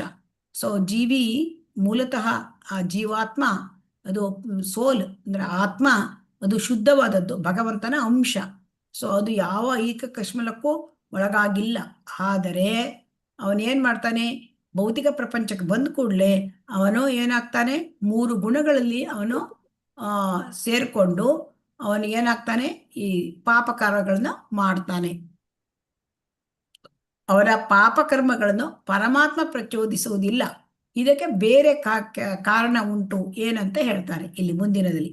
ಸೊ ಹಾಗಾಗಿ ಇಲ್ಲಿ ಅರ್ಜುನನಿಗೆ ಏನಾಗುತ್ತೆ, ಹಾಗಾದ್ರೆ ಯಾರ ಕಾರಣ, ಅವನಿಗೆ ಇಚ್ಛೆ ಇರೋದಿಲ್ಲ ಆದರೂ ಅವನು ಪಾಪ ಕಾರ್ಯ ಮಾಡ್ತಾನೆ, ಯಾಕೆ ಅಂತ. ಅದಕ್ಕೆ ಭಗವಾನ್ ವಾಚ, ಶ್ರೀ ಭಗವಾನ್ ಉವಾಚ, ಕಾಮಯೇಷ ಕ್ರೋಧಯೇಷ ರಜೋಗುಣ ಸಮುದ್ಭವ ಮಹಾಶನೋ ಮಹಾಪಾಪ್ಮ ವಿದ್ಯೇನಂ ಇಹ ವೈರಿಣಂ. ಅಂದರೆ ಭಗವಂತ ಏನು ಹೇಳ್ತಾನೆ, ರಜೋಗುಣ ಸಂಪರ್ಕದಿಂದ ನಮ್ಗೇನಾಗುತ್ತೆ, ಭೌತಿಕ ಪ್ರಪಂಚಕ್ಕೆ ಬಂದಾಗ ಸತ್ವಗುಣ ರಜೋಗುಣ ತಮಗುಣ, ಈ ರಜೋಗುಣ ಸಂಪರ್ಕ ಬಂದ ಕೂಡಲೇ ಏನಾಗುತ್ತೆ, ನಮಗೆ ಅದು ಕ್ರೋಧವಾಗಿ ಮಾಡುವ ಕಾಮವೇ ಇದಕ್ಕೆ ಕಾರಣವಾಗುತ್ತದೆ. ಮೊದಲೇನಾಗುತ್ತೆ, ರಜೋಗುಣ ಇರೋದ್ರಿಂದ ನಮಗೆ ಕಾಮ ಬರುತ್ತೆ, ಆದರೆ ಕಾಮ ಸಂತೃಪ್ತಿ ಆಗದಿದ್ದರೆ ಕ್ರೋಧ ಉಂಟಾಗತ್ತೆ. ಸೊ ಹಾಗಾಗಿ ಇದು ಎಲ್ಲವನ್ನು ನುಂಗಿ ಹಾಕುವ ಜಗತ್ತಿನ ಪಾಪಪೂರಿತ ಶತ್ರು. ಸೊ ಹಾಗಾಗಿ ಎಲ್ಲ ಮನುಷ್ಯರು ಯಾಕಾಗಿ ಪಾಪವನ್ನು ಮಾಡ್ತಾರೆ, ಯಾರಾದ್ರೂ ಉತ್ತರ ಹೇಳಿ. ಹರೇ ಕೃಷ್ಣ, ಹರೇ ಕೃಷ್ಣ, ಉತ್ತರ ಹೇಳಿ. ಯಾಕೆ ಪಾಪವನ್ನು ಮಾಡ್ತಾರೆ? ಪ್ರಕೃತಿಯ 3 ಗುಣಗಳಿಗೆ ಅನುಸಾರವಾಗಿ ಮಾಡ್ತಾರೆ. ಅವನು ರಜೋಗುಣದ ಸಹವಾಸ ಆಗಿರುತ್ತೆ. ಸೊ ಅವನಿಗೆ ಅದು ಬೇಕು ಇದು ಬೇಕು ಅಂತ ಇಚ್ಛೆಗಳು ಇರುತ್ತೆ ಅಲ್ವಾ. ಸೊ ಹಾಗಾಗಿ ಅವನು ಏನಾಗ್ತಾನೆ, ಅವನು ಪಾಪ ಕಾರ್ಯಗಳನ್ನು ಮಾಡ್ತಾನೆ. ಇದೇ ಪಾಪಪೂರಿತ ಶತ್ರು. ಯಾವುದು? ಕಾಮವು ಪಾಪಪೂರಿತ ಶತ್ರು. ಅದು ಹೇಗೆ ಬರುತ್ತೆ? ರಜೋಗುಣದಿಂದ ಬರುತ್ತೆ. ಈಗ ಜೀವಿ ಭಗವಂತನ ಲೋಕದಲ್ಲಿ ಇದ್ದಾಗ ಅವನು ತುಂಬಾ ಪರಿಶುದ್ಧನಾಗಿರ್ತಾನೆ, ಅಲ್ಲಿ ಅವನು ಭಗವಂತನ ಜೊತೆ ಪ್ರೇಮದಿಂದ ಇರ್ತಾನೆ. ಆದರೆ ಅಲ್ಲಿ ಅವನು ಭೌತಿಕ ಪ್ರಪಂಚಕ್ಕೆ ಬಂದಾಗ ಆ ಪ್ರೇಮ ಏನಾಗುತ್ತೆ, ಕಾಮವಾಗಿ ಹೋಗುತ್ತೆ. ಈಗ ಹಾಲಿಗೆ ನಾವು ಮೊಸರು ಸೇರಿಸಿದ್ರೆ, ಒಂದು ಹುಂಡು ಮೊಸರು ಹಾಕಿದ್ರು ಅದೇನಾಗುತ್ತೆ, ಅದು ಮೊಸರಾಗ್ಬಿಡುತ್ತೆ ಅಲ್ವಾ. ಹಾಗೆಯೇ ಭೌತಿಕ ಪ್ರಪಂಚಕ್ಕೆ ಬಂದಾಗ ಪ್ರೇಮವು ಕಾಮವಾಗಿ ಮಾರ್ಪಡುತ್ತದೆ. ಸೊ ಈ ಕಾಮಕ್ಕೆ ಅಂದ್ರೆ ಬಯಕೆ, ಈ ಕಾಮಕ್ಕೆ ತೃಪ್ತಿ ಇಲ್ಲದಿದ್ದರೆ ಅಲ್ಲಿ ಏನಾಗುತ್ತೆ, ಅದು ಕ್ರೋಧ ಆಗುತ್ತೆ. ನಿಮ್ಗೇನಾದ್ರೂ ಬೇಕಾದ ಸಿಕ್ಕದೆ ಹೋದ್ರೆ ಸಿಟ್ಟು ಬಂದ್ಬಿಡುತ್ತೆ ಅಲ್ವಾ. ಹರೇ ಕೃಷ್ಣ. ಹೌದು. ಹೌದು ಮಾತಾಜಿ. ಇದಕ್ಕೆ ಏನ್ ಹೇಳ್ತಾರೆ ಅಂದ್ರೆ, ಸೊ ರಜೋಗುಣ ಇದ್ದಿದ್ದು, ಈ ಕ್ರೋಧ ಬಂದ್ರೆ ಅದು ತಮಗುಣ. ಸೊ ರಜೋಗುಣ ಇತ್ತು, ಕಾಮ ಬೇಕಾಯ್ತು, ಬಯಕೆ ಸಿಕ್ಲಿಲ್ಲ, ಅವಾಗ ಕೋಪ ಬಂತು, ಕ್ರೋಧ, ಅದು ತಮಗುಣಕ್ಕೆ ಇಳಿದು ಹೋಯಿತು. ಸೊ ಹಾಗಾಗಿ ನಮಗೆ ಇಲ್ಲಿ ಶ್ರೀಲ ಪ್ರಭುಪಾದ ಏನ್ ಹೇಳ್ತಾರೆ, ಬದುಕಿನ ಇಲ್ಲಿ ಕೀಳು ಮಠ ರಜೋಗುಣ ತಮಗುಣವಾಗಿ ಇಳಿಯಬಾರ್ದು. ನಾವು ರಜೋಗುಣದಿಂದ ನಮ್ಮನ್ನು ಸತ್ವಗುಣಕ್ಕೆ ಏರ್ಸ್ಕೋಬೇಕು. ಆಧ್ಯಾತ್ಮಿಕ ಆಸಕ್ತಿಯ ಮೂಲಕ ನಾವು ಉದ್ಧಾರ ಆಗ್ಬಹುದು. ಸೊ ಹಾಗಾಗಿ ಏನ್ ಹೇಳ್ತಾನೆ, ಈ ರೀತಿಯಾಗಿ ನಮಗೆ ಅಲ್ಪಮಟ್ಟಿನ ಸ್ವತಂತ್ರ ಇರುತ್ತೆ, ಅದನ್ನು ದುರುಪಯೋಗ ಪಡಿಸ್ಕೊಂಡು ನಾವು ಇಂದ್ರಿಯ ಭೋಗ ಮಾಡಲಿಕ್ಕೆ ಯಾವಾಗ ನಾವು ಪ್ರವೃತ್ತರಾಗ್ತೇವೆ, ಆವಾಗ ನಾವು ಕಾಮವಶರಾಗ್ತೇವೆ. ನಾವು ಕಾಮವಶರಾದಾಗ ನಾವು ಏನಾಗುತ್ತೇವೆ, ಕಾಮದಿಂದ ಕ್ರೋಧ ಬರುತ್ತೆ, ಅದು ತೃಪ್ತಿ ಆಗದೆ ಹೋದರೆ ಕ್ರೋಧದಿಂದ ನಮ್ಗೆ ತಮೋಗುಣಕ್ಕೆ ಇಳಿದು ಬಿಡ್ತೇವೆ. ಸೊ ಹಾಗಾಗಿ ನಾವು ಏನ್ ಮಾಡಬೇಕು, ನಾವು ಕಾಮ ಈ ಕ್ರೋಧ ಎರಡೂ ಕೂಡ ಒಳ್ಳೇದಲ್ಲ. ಯಾವ್ದಾದ್ರು ಒಳ್ಳೇದಾ? ಹರೇ ಕೃಷ್ಣ. ಇಲ್ಲ, ಒಳ್ಳೇದಲ್ಲ. ಕಾಮವನ್ನು ಕ್ರೋಧವನ್ನು ಆಧ್ಯಾತ್ಮಿಕವಾಗಿ ನಾವು ಪರಿವರ್ತಿಸಬೇಕು. ಹೇಗೆ ಅಂತಂದ್ರೆ, ನಮ್ಮ ಎಲ್ಲ ಬಯಕೆಗಳನ್ನು ನಾವು ಏನ್ ಮಾಡಬೇಕು, ಭಗವಂತನ ಸೇವೆಯಲ್ಲಿ ನಾವು ಅದನ್ನ ತೋರಿಸ್ಕೋಬೇಕು. ಅದರಲ್ಲಿ ನಾವು ನಮ್ಮ ಇಚ್ಛೆಯನ್ನ ಪೂರೈಸ್ಕೊಳ್ಬೇಕು. ಸೊ ಹಾಗಾಗಿ ಇಲ್ಲಿ ಕೋಪ ಅಂತೂ ಒಳ್ಳೇದಲ್ಲ. ಆದರೆ ಹನುಮಂತ ಭಗವಂತನ ಸೇವೆಗಾಗಿ ತನ್ನ ಕೋಪವನ್ನು ಭಗವದ್ಭಕ್ತಿಯಲ್ಲಿ ಬಳಸಿಕೊಂಡ. ಅವನು ರಾವಣನ ಸ್ವರ್ಣ ನಗರಕ್ಕೆ ಬೆಂಕಿ ಇಟ್ಟ. ಸೊ ಅದನ್ನ ಕೋಪವನ್ನು ಬಳಸಿಕೊಂಡ ಭಗವಂತನ ಸೇವೆಗೆ. ಹಾಗೆ ನಾವು ಕಾಮಕ್ರೋಧಗಳನ್ನು ಕೃಷ್ಣ ಪ್ರಜ್ಞೆಯಲ್ಲಿ ಬೆಳೆಸಿಕೊಂಡಾಗ ಅವು ನಮ್ಮ ಶತ್ರುಗಳಾಗದೆ ಮಿತ್ರರಾಗುತ್ತವೆ. ಇಲ್ಲಿ ಕಾಮವನ್ನು ಹೇಗೆ ಬೆಳೆಸ್ಕೊಳ್ಳೋದು, ಕ್ರೋಧವನ್ನು ಹೇಗೆ ಬೆಳೆಸ್ಕೊಳ್ಳೋದು. ಕಾಮ ಅಂದ್ರೆ ನಮ್ಗೆ ಏನಾದ್ರೂ ಇಚ್ಛೆ ಇದ್ರೆ ಅದನ್ನ ಭಗವಂತನ ಸೇವೆಯಲ್ಲಿ ಆ ಒಂದು ಇಚ್ಛೆ, ಭಗವಂತನ ಇಚ್ಛೆ ನಮ್ಮ ಇಚ್ಛೆ ಆಗ್ಬೇಕು. ಕ್ರೋಧ ಅಂತಂದ್ರೆ ನಮಗೆ ಭಕ್ತರ ಬಗ್ಗೆ ಅಥವಾ ಭಗವಂತನ ಬಗ್ಗೆ ಯಾರಾದರೂ ಏನಾದರೂ ಕೆಟ್ಟದನ್ನ ಮಾತನಾಡಿದರೆ ಏನಾಗುತ್ತೆ, ಅವಾಗ ನಮಗೆ ಕೋಪ ಬರಬೇಕು ಅಲ್ವಾ. ಸಹಿಸ್ಕೋಬೇಕು ನಾವು, ಹಾ, ಸಹಿಸ್ಕೋಬೇಕು, ಇಲ್ಲಾಂದ್ರೆ ಆ ಜಾಗದಿಂದ ಎದ್ದು ಹೋಗ್ಬೇಕು. ಎದ್ದೋಗ್ಬೇಕು. ಅದನ್ನ ಸಹಿಸ್ಕೊಳ್ಳೋದಲ್ಲ, ಅದಕ್ಕೆ ಸರಿಯಾದ ಉತ್ತರ ಕೊಡಬೇಕು, ಇಲ್ಲ ನಾವು ಅಲ್ಲಿಂದ ಎದ್ದು ಹೋಗ್ಬೇಕು. ಎದ್ದು ಹೋಗ್ಬೇಕು. ಸೊ ಇಲ್ಲಿ 38ನೇ ಶ್ಲೋಕವನ್ನ ಇಲ್ಲಿ ಏನ್ ಹೇಳ್ತಾ ಇದ್ದಾರೆ, ಧೂಮೇನ ವ್ರಿಯತೆ ವನ್ನಿರ್ಯತ ದರ್ಶೋ ಮಲೇನ ಚ ಯಥೋಲ್ಬೇನಾವೃತೋ ಗರ್ಭಸ್ತಥಾ ತೇನೇದಮಾವೃತಂ. ಸೊ ಇಲ್ಲಿ ಏನಂತಂದ್ರೆ ಈ ಕಾಮ ಹೇಗೆ ಮುಚ್ಕೊಂಡಿರುತ್ತೆ ಜೀವಿಗಳನ್ನ ಅಂತ ಹೇಳ್ತಾ ಇದ್ದಾರೆ. ಹೊಗೆಯು ಬೆಂಕಿಯನ್ನು ಮುಚ್ಚುತ್ತೆ ನೋಡಿ. ಬೆಂಕಿಗೆ ಮೇಲ್ಗಡೆ ಹೊಗೆ ಆಡ್ತಾ ಇದ್ರೆ ಬೆಂಕಿ ಕಾಣುತ್ತಾ? ಇಲ್ಲ ಮಾತಾಜಿ. ಕನ್ನಡಿಗೆ ಧೂಳು ಮೆತ್ತಿದರೆ ಕನ್ನಡಿ ಕಾಣುತ್ತಾ? ಇಲ್ಲ. ಇಲ್ಲ. ಸೊ ಇದೆಲ್ಲ ಏನು ಅಂತಂದ್ರೆ ಜೀವಿಯ ಆಧ್ಯಾತ್ಮಿಕ 3 ಉದಾಹರಣೆಗಳನ್ನ ಶ್ರೀಲ ಪ್ರಭುಪಾದರು ಕೊಡ್ತಾ ಇದ್ದಾರೆ ಇಲ್ಲಿ. ಗರ್ಭಕೋಶವು ಭ್ರೂಣವನ್ನ ಮುಚ್ಚುತ್ತದೆ. ಸೊ ಅದೇ ರೀತಿ ಕಾಮವು ಜೀವಿಗಳನ್ನು ಮುಚ್ಚಿರುತ್ತೆ. ಇಲ್ಲಿ 3 ರೀತಿಯ ಈ ಭಾವಾರ್ಥದಲ್ಲಿ 3 ರೀತಿಯ ಉದಾಹರಣೆಗಳನ್ನ ಹೇಳಿದ್ದಾರೆ. ಈಗ ಬೆಂಕಿ ಹೊಗೆಯಿಂದ ಮುಚ್ಚಲ್ಪಡುತ್ತೆ. ಆ ಬೆಂಕಿಗೆ ಸ್ವಲ್ಪ ನಾವು ಊದಿದರೆ ಹೊಗೆ ಹೋಗುತ್ತೆ ಅಲ್ವಾ, ಬೆಂಕಿ ಕಾಣುತ್ತೆ. ಇದನ್ನ ಮನುಷ್ಯ ಜನ್ಮಕ್ಕೆ ಹೋಲಿಸ್ತಾರೆ.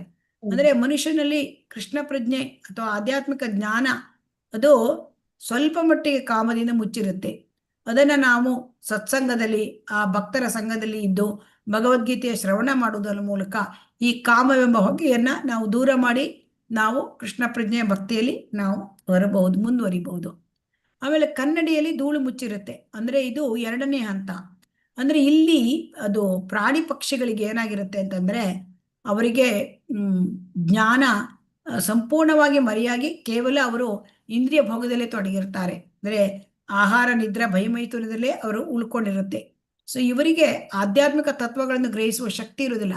ಈಗ ಒಂದು ಬೆಕ್ಕಿಗಾಗ್ಲಿ ನಾಯಿಗಾಗ್ಲಿ ಭಗವದ್ಗೀತೆ ತರಗತಿ ಅಂದ್ರೆ ಅರ್ಥ ಆಗತ್ತಾ? ಹರೇ ಕೃಷ್ಣ. ಇಲ್ಲ, ಬರೋದೇ ಇಲ್ಲ. ಆಮೇಲೆ ಶಿಶು ಏನಾಗತ್ತೆ, ಗರ್ಭಕೋಶದಲ್ಲಿ ಅದು ಗರ್ಭಕೋಶದಿಂದ ಮುಚ್ಚಲ್ಪಟ್ಟಿರುತ್ತೆ ಅಲ್ವಾ. ಆ ಶಿಶುವಿಗೆ ಏನಾದ್ರೂ ಹೊರಗೆ ಬರ್ಲಿಕ್ಕೆ ಬರುತ್ತಾ? ಬರಲ್ಲ. ಜ್ಞಾನವನ್ನು ಪ್ರಕಟಿಸುವ ಅವಕಾಶ ಇರುತ್ತಾ? ಇಲ್ಲ. ಸೊ ಹಾಗಾಗಿ ಇದನ್ನ ಮರಗಳಿಗೆ ಹೋಲಿಸಲಾಗಿದೆ ಈ ಸ್ಥಿತಿ. ಅಂದ್ರೆ ಮರಗಳಲ್ಲಿ ತುಂಬಾ ಪ್ರಜ್ಞೆ ಇಲ್ಲಿ ಹೆಚ್ಚು ಕಡಿಮೆ ಪ್ರಜ್ಞೆ ಇರುವುದಿಲ್ಲ, ಅಷ್ಟು ಪರಿಸ್ಥಿತಿ ತುಂಬಾ ಕಡಿಮೆ. ಸೊ ಹಾಗಾಗಿ ಪ್ರಜ್ಞೆ ಸಂಪೂರ್ಣವಾಗಿ ಹೆಪ್ಪುಗಟ್ಟಿರುತ್ತೆ, ಅದು ಒಂಥರ ಮೂಢ ಸ್ಥಿತಿ. ಸೊ ಹಾಗಾಗಿ ಇಲ್ಲಿ ಏನ್ ಹೇಳ್ತಾರೆ ಶ್ರೀಲ ಪ್ರಭುಪಾದರು ನಮಗೆ ಅಂದ್ರೆ, ಮನುಷ್ಯ ಜನ್ಮ ಪ್ರಾಣಿಗಳ ತರ ಇಂದ್ರಿಯ ಸುಖದ ಬೆನ್ನಟ್ಕೊಂಡು ಹೋಗ್ಬಾರ್ದು. ಮನುಷ್ಯ ಜೀವನದಲ್ಲಿ ಕಾಮ ಇರುತ್ತದೆ, ಆದರೆ ಅದು ಹೊಗೆ ತರ ಸ್ವಲ್ಪ ಊದಿದ್ರೆ ಹೋಗುತ್ತೆ. ಸೊ ಹರೇ ಕೃಷ್ಣ ಪ್ರಜ್ಞೆಯ ನೀವು ಹರೇ ಕೃಷ್ಣ ಮಹಾಮಂತ್ರ ಜಪವನ್ನು ಮಾಡಿ ಭಗವಂತನ ಭಕ್ತಿ ಸೇವೆ ಮಾಡಿ ಆ ಮೂಲಕ ಹೊಗೆಯನ್ನು ಸಂಪೂರ್ಣವಾಗಿ ತೊಡೆದು ಹಾಕ್ಲಿಕ್ಕೆ ಬರುತ್ತೆ. ಮತ್ತಿಂದೆ ನಾವು ಕೃಷ್ಣ ಪ್ರಜ್ಞೆ ಮುಂದುವರಿಲಿಕ್ಕೆ ಸಾಧ್ಯ ಅಂತ ನಾವಿಲ್ಲಿ ತಿಳ್ಕೊಳ್ಬೇಕು. 39ನೇ ಶ್ಲೋಕ ನೋಡೋಣ. ಆವೃತಂ ಜ್ಞಾನಮೇತೇನ ಜ್ಞಾನಿನೋ ನಿತ್ಯ ವೈರಿಣ ಕಾಮರೂಪೇಣ ಕೌಂತೆಯ ದುಷ್ಪೂರೇಣ ನಲೇನ ಚ. ಸೊ ಹೀಗಾಗಿ ಏನ್ ಹೇಳ್ತಾರೆ, ಪ್ರಾಜ್ಞನಾದ ಜೀವಿಯು ಶುದ್ಧ ಪ್ರಜ್ಞೆಯನ್ನು ಅವನ ನಿತ್ಯ ವೈರಿಯು ಕಾಮರೂಪದಿಂದ ಆವರಿಸುತ್ತೆ. ಅದಕ್ಕೆ ತೃಪ್ತಿಯೇ ಅನ್ನೋದೇ ಇರೋದಿಲ್ಲ, ಅದು ಅಗ್ನಿಯಂತೆ ಉರಿಯುತ್ತಿರುತ್ತದೆ. ಸೊ ಹಾಗಾಗಿ ಜೀವಾತ್ಮ ಅವನು ಯಾವಾಗ್ಲೂ ಜೀವಾತ್ಮ ಯಾವ ತರ, ಅವನು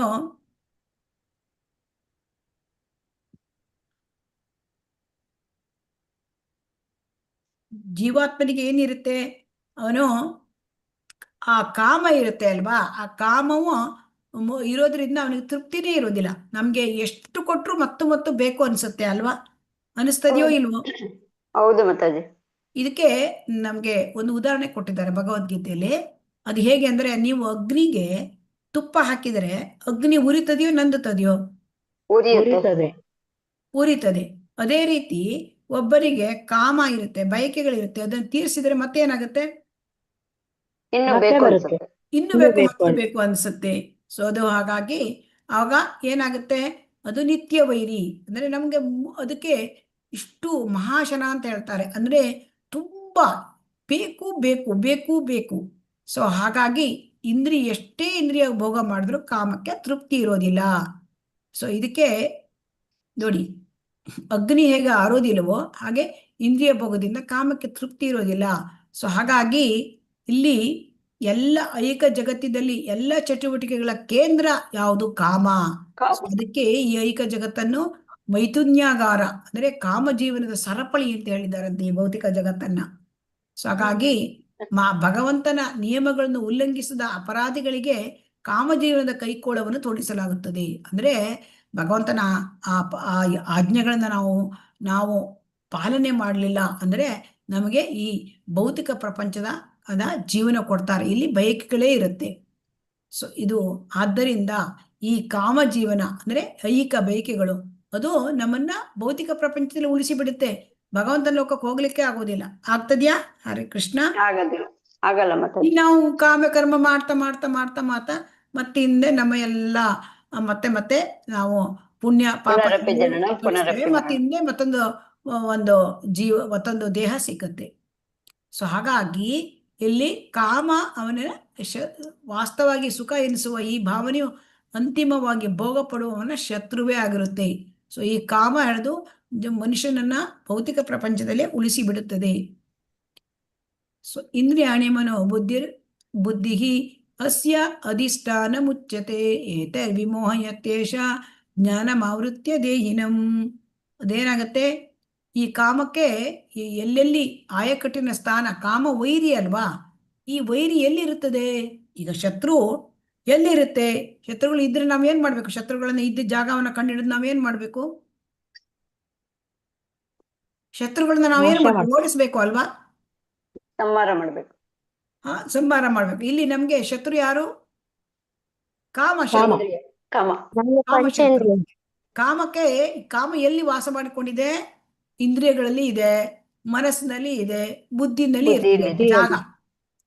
ಅದರ ಜಾಗ ಆಯಕಟ್ಟಿನ ಶತ್ರುವಿನ ಜಾಗ ಅದು. ಶತ್ರುಗಳು ಈ ಶತ್ರು ಕಾಮ, ಅದಕ್ಕೆ ಜಾಗ ನಮ್ಮ ಇಂದ್ರಿಯಗಳು, ನಮ್ಮ ಮನಸ್ಸು ಮತ್ತು ನಮ್ಮ ಬುದ್ಧಿ.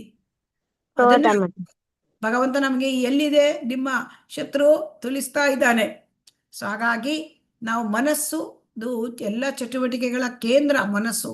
ಏನಂದ್ರೆ ಎಲ್ಲ ವಿಧವಾದ ಈ ಇಂದ್ರಿಯಗಳಿಂದ ಎಲ್ಲ ವಿಚಾರಗಳು ಬಂದು ಇದಕ್ಕೆ ಬರುತ್ತೆ. ಯಾವುದಕ್ಕೆ?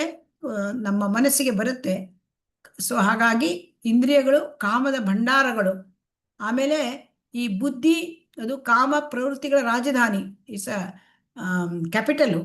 ಆಮೇಲೆ ಇದೇನಾಗುತ್ತೆ ಅಂದ್ರೆ ಆ ಮನಸ್ಸು, ಬುದ್ಧಿ ಮತ್ತು ಇಂದ್ರಿಯಗಳು ಇವಿಷ್ಟು ಆ ಕಾಮದ ಆ ವಾಸಸ್ಥಾನಗಳು.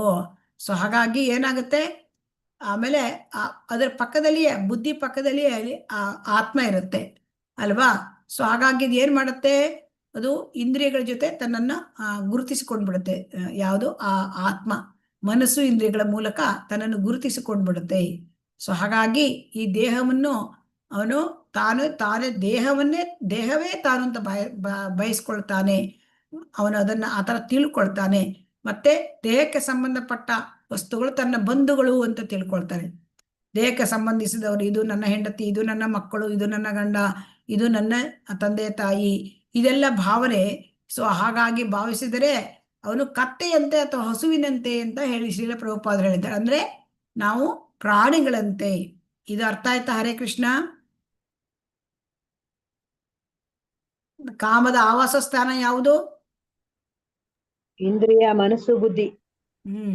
ಅದಕ್ಕೆ ನಾವೇನ್ ಮಾಡ್ಬೇಕು? ಅದನ್ನು ನಿಯಂತ್ರಣದಲ್ಲಿ ಇಡಬೇಕು. ಜಪ ಮಾಡೋ ಮೂಲಕ ನಿಯಂತ್ರಣದಲ್ಲಿ ಇಟ್ಕೊಳ್ಳಿ. ಯಾಕೆಂದ್ರೆ ಇಂದ್ರಿಯಗಳು ಸದಾ ಭೌತಿಕ ಸುಖದ ವಸ್ತುಗಳನ್ನೇ ಹುಡುಕುತ್ತವೆ. ಮನಸ್ಸು ಏನ್ ಮಾಡುತ್ತೆ? ಅದನ್ನ ಹೇಗೆ ಅನುಭವಿಸ್ಬೇಕು ಅಂತ ನೋಡ್ತಾ ಇರುತ್ತೆ, ಯೋಚನೆ. ಬುದ್ಧಿ ಏನ್ ಮಾಡುತ್ತೆ? ನಮ್ಗೆ ಒಳ್ಳೇದು ಯಾವ್ದು ಕೆಟ್ಟದ್ದು ಅಂತ ವಿವೇಚನೆ ನೀಡಬೇಕಾಗಿತ್ತು. ಆದರೆ ಆ ಕಾಮವು ಏನ್ ಮಾಡುತ್ತೆ? ಬುದ್ಧಿಯನ್ನೇ ಆಕ್ರಮಿಸಿ ಬಿಟ್ಟಾಗ ಆ ಮನುಷ್ಯನ ಆ ತಾರ್ಕಿಕ ಶಕ್ತಿ, ಯಾವುದು ಒಳ್ಳೇದು ಯಾವುದು ತಪ್ಪು, ಅದೇ ನಾಶವಾಗಿ ಬಿಡುತ್ತೆ. ಸೊ ಹಾಗಾಗಿ ಅವನು ದೇಹದ ಭಾವನೆಗೆ ಬರ್ತಾನೆ. ದೇಹದ ಭಾವನೆ ಅಂತಂದ್ರೆ ಅವನು ಪ್ರಾಣಿಗಳ ತರ, ಕತ್ತೆ ಅಂತೆ ಅಥವಾ ಹಸುವಿನಂತೆ ಪ್ರಾಣಿಗಳ ತರ ಅಂತ ಇಲ್ಲಿ ಹೇಳ್ತಾರೆ ಶ್ರೀಲ ಪ್ರಭುಪಾದರು. ಸೊ ಹಾಗಾಗಿ ನಾವು ಶತ್ರುಗಳು ಯಾವುದು ಅಂತ ಎಲ್ಲಿದ್ದಾರೆ ಅಂತ ನಮಗೆ ಗೊತ್ತಾದ ಮೇಲೆ ನಾವು ಅದನ್ನ ಆ ಶತ್ರುಗಳನ್ನು ನಾವು ಪಳಗಿಸಬೇಕು. ಅದಕ್ಕೆ ಇಂದ್ರಿಯಗಳಲ್ಲಿ ಶತ್ರು ಇದ್ದಾಗ ಆ ಇಂದ್ರಿಯಗಳನ್ನು ಭಗವಂತನ ಸೇವೆಯಲ್ಲಿ ತೊಡಗಿಸಬೇಕು. ಸೊ ಹಾಗಾಗಿ ನಾವು ಆ ಮನಸ್ಸನ್ನ ಭಗವಂತನ ಕಡೆ ತಿರುಗಿಸಬೇಕು. ಆವಾಗ ಇಂದ್ರಿಯಗಳು ತನಗೆ ತಾನೇ ಹತೋಟಿಗೆ ಬರುತ್ತವೆ. ತಸ್ಮಾತ್ ತ್ವಮಿಂದ್ರಿಯಾಣಿ ಆದೌ ನಿಯಮ್ಯ ಭರತರ್ಷಭ ಪಾಪ್ಮಾನಂ ಪ್ರತಿಹೀನಂ ಜ್ಞಾನ ವಿಜ್ಞಾನ ನಾಶನಂ. ಸೊ ಅದಕ್ಕೆ ಏನ್ ಹೇಳ್ತಾನೆ ಭಗವಂತ, ಅರ್ಜುನ, ಪ್ರಾರಂಭದಲ್ಲಿ ಇಂದ್ರಿಯಗಳನ್ನು ನಿಯಂತ್ರಿಸಿ ಪಾಪದ ಮಹಾ ಸಂಕೇತವಾದ ಕಾಮಕ್ಕೆ ಕಡಿವಾಣವನ್ನು ಹಾಕು. ಏನ್ ಮಾಡ್ಬೇಕು ನಾವು? ಹರೇ ಕೃಷ್ಣ. ಕಾಮಕ್ಕೆ ಕಡಿವಾಣ. ಕಾಮಕ್ಕೆ ಇಂದ್ರಿಯಗಳನ್ನು ಮೊದಲು ನಿಯಂತ್ರಿಸಬೇಕು, ಆಮೇಲೆ ಕಾಮಕ್ಕೆ ಕಡಿವಾಣ. ನಾವು ಬಯಕೆಗಳನ್ನ ಮಾಡಬಾರ್ದು, ಅದು ಪಾಪದ ಸಂಕೇತ. ಜ್ಞಾನ ಮತ್ತು ಆತ್ಮ ಸಾಕ್ಷಾತ್ಕಾರಗಳಲ್ಲಿ ನಾಶ ಮಾಡುವ ಈ ಕಾಮವನ್ನು ಧ್ವಂಸ ಮಾಡು. ಕಾಮವನ್ನು ಧ್ವಂಸ ಮಾಡೋದು ಅಂದ್ರೆ ಏನು? ಕಾಮವನ್ನ ನಾಶ ಮಾಡಿಬಿಡ್ಬೇಕು. ಸೊ ಹಾಗಾಗಿ ಇಂದ್ರಿಯಗಳನ್ನ ಹೇಗೆ ನಿಗ್ರಹ ಮಾಡಿದರೆ ಅದು ಈ ಕಾಮವು ನಾಶವಾಗುತ್ತೆ. ಸೊ ಹಾಗಾಗಿ ಇಂದ್ರಿಯವನ್ನ ನಿಗ್ರಹಿಸಬೇಕು ಅಂತ ಹೇಳ್ತಿದ್ದಾರೆ. ಸೊ ಕಾಮವು ಆತ್ಮ ಸಾಕ್ಷಾತ್ಕಾರದ ಮತ್ತು ಆತ್ಮದ ನಿಶ್ಚಿತ ಜ್ಞಾನದ ಹಂಬಲಗಳನ್ನು ನಾಶ ಮಾಡುತ್ತದೆ. ಅದು ಮನುಷ್ಯನ ಅತ್ಯಂತ ಪಾಪಿಯಾದ ಶತ್ರು. ಸೊ ಆದ್ದರಿಂದ ನಾವು ಪ್ರಾರಂಭದಿಂದಲೂ ಇಂದ್ರಿಯಗಳನ್ನು ಹತೋಟಿಯಲ್ಲಿ ಇಡಬೇಕು. ಇದನ್ನ ಭಗವಂತ ಹೇಳಿದ್ದಾನೆ, ಅರ್ಜುನರ ಮುಖಾಂತರ ನಮಗೆಲ್ಲ ಹೇಳಿದ್ದಾರೆ.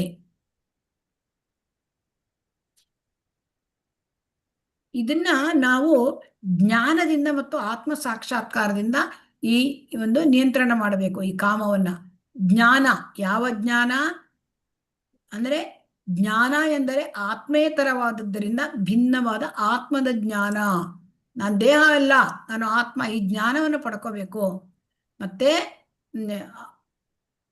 ಆತ್ಮ ಸಾಕ್ಷಾತ್ಕಾರ ಅಂದ್ರೆ ಆತ್ಮದ ಸ್ವರೂಪ ಮತ್ತು ಪರಮಾತ್ಮನೊಡನೆ ಅದರ ಸಂಬಂಧ. ನಾನು ಜೀವೇರ ಸ್ವರೂಪ ನಿತ್ಯ ಕೃಷ್ಣನೇ ನಿತ್ಯದಾಸ. ಸೊ ಇದನ್ನ ನಾವು ತಿಳ್ಕೊಳ್ಬೇಕು. ನಾನು ದೇಹ ಅಲ್ಲ, ನನ್ನ ಆತ್ಮ.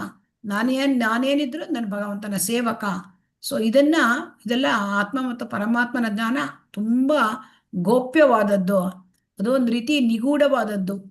ಸೊ ಅದನ್ನ ನಮ್ಗೆ ಅರ್ಥ ಮಾಡ್ಕೊಳ್ಳಿಕ್ಕೆ ಕಷ್ಟ ಆಗತ್ತೆ. ಸೊ ಅದನ್ನ ಭಗವಂತನೇ ನಮಗೆ ವಿವರಿಸಿದ್ರೆ ಅದು ಅರ್ಥ ಮಾಡ್ಕೊಳ್ಬಹುದು. ಸೊ ಹಾಗಾಗಿ ಈ ಭಗವಂತನೇ ವಿವರಿಸಿದ್ದಾನೆ ಆತ್ಮಜ್ಞಾನವನ್ನ ಭಗವದ್ಗೀತೆಯಲ್ಲಿ. ನಾನು ದೇಹ ಅಲ್ಲ, ನನ್ನ ಆತ್ಮ. ಆಮೇಲೆ ಆತ್ಮದ ಕೆಲಸ ಭಗವಂತನ ಭಕ್ತಿ ಸೇವೆ. ಸೊ ಹಾಗಾಗಿ ಈ ಕಾಮ ಹೇಳ್ತಕ್ಕಂಥದ್ದು ಪ್ರೇಮದ ವಕ್ರ ಪ್ರತಿಬಿಂಬ. ಸೊ ಆದ್ದರಿಂದ ಇದನ್ನ ನಾವು ಏನ್ ಮಾಡಬೇಕು? ಕೃಷ್ಣ ಪ್ರಜ್ಞೆಯಲ್ಲಿ ತೊಡಗಿಸಿ ನಾವು ಕಾಮವನ್ನ ಪ್ರೇಮವನ್ನಾಗಿ ಮಾಡ್ಕೊಳ್ಬಹುದು. 42ನೇ ಶ್ಲೋಕ. ಇಂದ್ರಿಯಾಣಿ ಪರಣ್ಯಾಹು ಇಂದ್ರಿಯೇಭ್ಯ ಪರಂ ಮನಃ ಮನಸ್ಸಸ್ತು ಪರ ಬುದ್ಧಿರ್ಯೋಹೋ ಬುದ್ಧೇಹೇ ಪರತಸ್ತು ಸಹ. ಸೊ ಹಾಗಾಗಿ ಇಲ್ಲಿ ಇಂದ್ರಿಯಗಳು ಈ ಜಡವಸ್ತು ದೇಹ ಇದಕ್ಕಿಂತ ಶ್ರೇಷ್ಠ, ಮನಸ್ಸು ಇಂದ್ರಿಯಗಳಿಗಿಂತ ಶ್ರೇಷ್ಠ, ಬುದ್ಧಿಯು ಮನಸ್ಸಿಗಿಂತ ಬಹುಶ್ರೇಷ್ಠವಾದದ್ದು, ಆತ್ಮನು ಬುದ್ಧಿಗಿಂತ ಶ್ರೇಷ್ಠ. ಇದು ಶ್ರೇಣಿ. ಸೊ ಹಾಗಾಗಿ ಇಂದ್ರಿಯಗಳು ಎಲ್ಲ ನಮ್ಮ ಇಂದ್ರಿಯಗಳ ಮೂಲಕ ನಮ್ಮ ಕಾಮ ದೇಹದಲ್ಲಿ ಅಡಗಿದ್ದು ಹೊರಗೆ ಬರುತ್ತೆ. ಸೊ ಆ ಇಂದ್ರಿಯಗಳಿಗಿಂತ ದೇಹಕ್ಕಿಂತ ಇಂದ್ರಿಯಗಳು ಶ್ರೇಷ್ಠ. ಸೊ ಹಾಗಾಗಿ ಕೃಷ್ಣ ಪ್ರಜ್ಞೆಯಲ್ಲಿ ಇದ್ದಾಗ ಈ ಇಂದ್ರಿಯಗಳನ್ನ ನಾವು ನಮ್ಮ ಇಂದ್ರಿಯ ತೃಪ್ತಿಗಾಗಿ ಬಳಸುವುದಿಲ್ಲ. ಸೊ ಅದೇನ್ ಮಾಡುತ್ತೆ? ಕೃಷ್ಣ ಪ್ರಜ್ಞೆಯಲ್ಲಿದ್ದಾಗ ಈ ಎಲ್ಲ ಇಂದ್ರಿಯಗಳು ಭಗವಂತನ ಸೇವೆಯಲ್ಲಿ ತೊಡಗುತ್ತವೆ. ಸೊ ಹಾಗಾಗಿ ಇಲ್ಲಿ ಇಂದ್ರಿಯಗಳು ಮತ್ತು ಮನಸ್ಸನ್ನ ಭಗವಂತನಲ್ಲಿ ನಾವು ನೆಟ್ಟಾಗ, ಭಗವಂತನ ಪಾದಕಮಲಗಳಲ್ಲಿ ಮನಸ್ಸನ್ನು ನೆಟ್ಟಾಗ, ಇಂದ್ರಿಯಗಳನ್ನು ಭಗವಂತನ ಸೇವೆಯಲ್ಲಿ ತೊಡಗಿಸಿದಾಗ ಏನಾಗುತ್ತೆ? ಅವಾಗ ನಮಗೆ ಇಂದ್ರಿಯಗಳ ಹತೋಟಿಗೆ ಬರುತ್ತೆ ತನ್ನಿಂದ ತಾನೆ. ಅವಾಗ ಏನಾಗುತ್ತೆ? ನಮ್ಮ ಈ ಎಲ್ಲ ಮನಸ್ಸು ಬುದ್ಧಿ ಇವೆಲ್ಲ ಏನಾಗುತ್ತೆ? ಮನಸ್ಸು ಇಲ್ಲದ ಕಲ್ಮಶಗಳೆಲ್ಲ ಹೋಗುತ್ತೆ. ಅವಾಗ ಏನಾಗುತ್ತೆ? ಮನಸ್ಸು ಕಂಟ್ರೋಲಿಗೆ ಬರುತ್ತೆ. ಬುದ್ಧಿ ಸುತ ಏನಾಗುತ್ತೆ? ಈ ಮಾಯಾಶಕ್ತಿಯ ಕಡೆಗೆ ಇರ್ತಕ್ಕಂಥ ಬುದ್ಧಿ ಅದು ಕೃಷ್ಣ ಪ್ರಜ್ಞೆಯ ಬುದ್ಧಿ ಆಗತ್ತೆ. ಗೊತ್ತಾಯ್ತಾ? ಆ ಬುದ್ಧಿಶಕ್ತಿ ಏನಾಗುತ್ತೆ? ಅದು ಆಮೇಲೆ ತನ್ನ ಒಂದು ಸ್ವಸ್ಥಿತಿಗೆ ಬರ್ತದೆ. ಅವಾಗ ಅದು ಮನಸ್ಸನ್ನು ಕಂಟ್ರೋಲ್ ಮಾಡುತ್ತೆ ಬುದ್ಧಿ. ಸೊ ಅವಾಗ ಮನಸ್ಸು ಏನ್ ಮಾಡುತ್ತೆ, ಇಂದ್ರಿಯಗಳನ್ನ ಕಂಟ್ರೋಲ್ ಮಾಡುತ್ತೆ. ಸೊ ಹಾಗಾಗಿ ಮನಸ್ಸನ್ನು ನಿರಂತರವಾಗಿ ಭಗವಂತನ ಸೇವೆಯಲ್ಲಿ ತೊಡಗಿಸಬೇಕು. ಮನಸ್ಸನ್ನು ನಿರಂತರ ಸವೈ ಮನಃ ಕೃಷ್ಣ ಪದಾರವಿಂದಯೋಹೋ, ಅಂದರೆ ಅದನ್ನ ಭಗವಂತನ ಸೇವೆಯಲ್ಲಿ ಸದಾ ತೊಡಗಿಸಿಕೊಂಡಾಗ ಕಂಟ್ರೋಲ್ಗೆ ಬರುತ್ತದೆ ಇಂದ್ರಿಯಗಳು, ಮನಸ್ಸು ಎಲ್ಲವೂ. ಸೊ ಪರಂ ದೃಷ್ಟ್ವಾ ನಿವರ್ತದೆ. ಸೊ ಮನಸ್ಸು ಭಗವಂತನ ಅಲೌಕಿಕ ಸೇವೆಯಲ್ಲಿ ನಿರತರಾಗಿದ್ದರೆ ಕೀಳು ಈ ಇಂದ್ರಿಯ ಪ್ರವೃತ್ತಿಗಳಲ್ಲಿ ತೊಡಗಲಿಕ್ಕೆ ಅವಕಾಶನೇ ಇರೋದಿಲ್ಲ. ಸೊ ಹಾಗಾಗಿ ನಾವು ಬುದ್ಧಿಯನ್ನು ಬೆಳೆಸ್ಕೊಂಡು ನಮ್ಮ ಆತ್ಮದ ಸ್ವರೂಪ, ಜೀವಿಯರ ಸ್ವರೂಪ ಕೃಷ್ಣೇರೇ ನಿತ್ಯದಾಸ, ಇದನ್ನು ತಿಳ್ಕೋಬೇಕು ಈ ಬುದ್ಧಿಯಿಂದ. ಮತ್ತೆ ಮನಸ್ಸನ್ನು ನಾವೇನು ಮಾಡಬೇಕು, ಕೃಷ್ಣ ಪ್ರಜ್ಞೆಯಲ್ಲಿ ತೊಡಗಿಸಬೇಕು. ಮತ್ತೆ ಇಂದ್ರಿಯಗಳನ್ನು ಭಗವಂತನ ಸೇವೆಯಲ್ಲಿ ತೊಡಗಿಸಬೇಕು.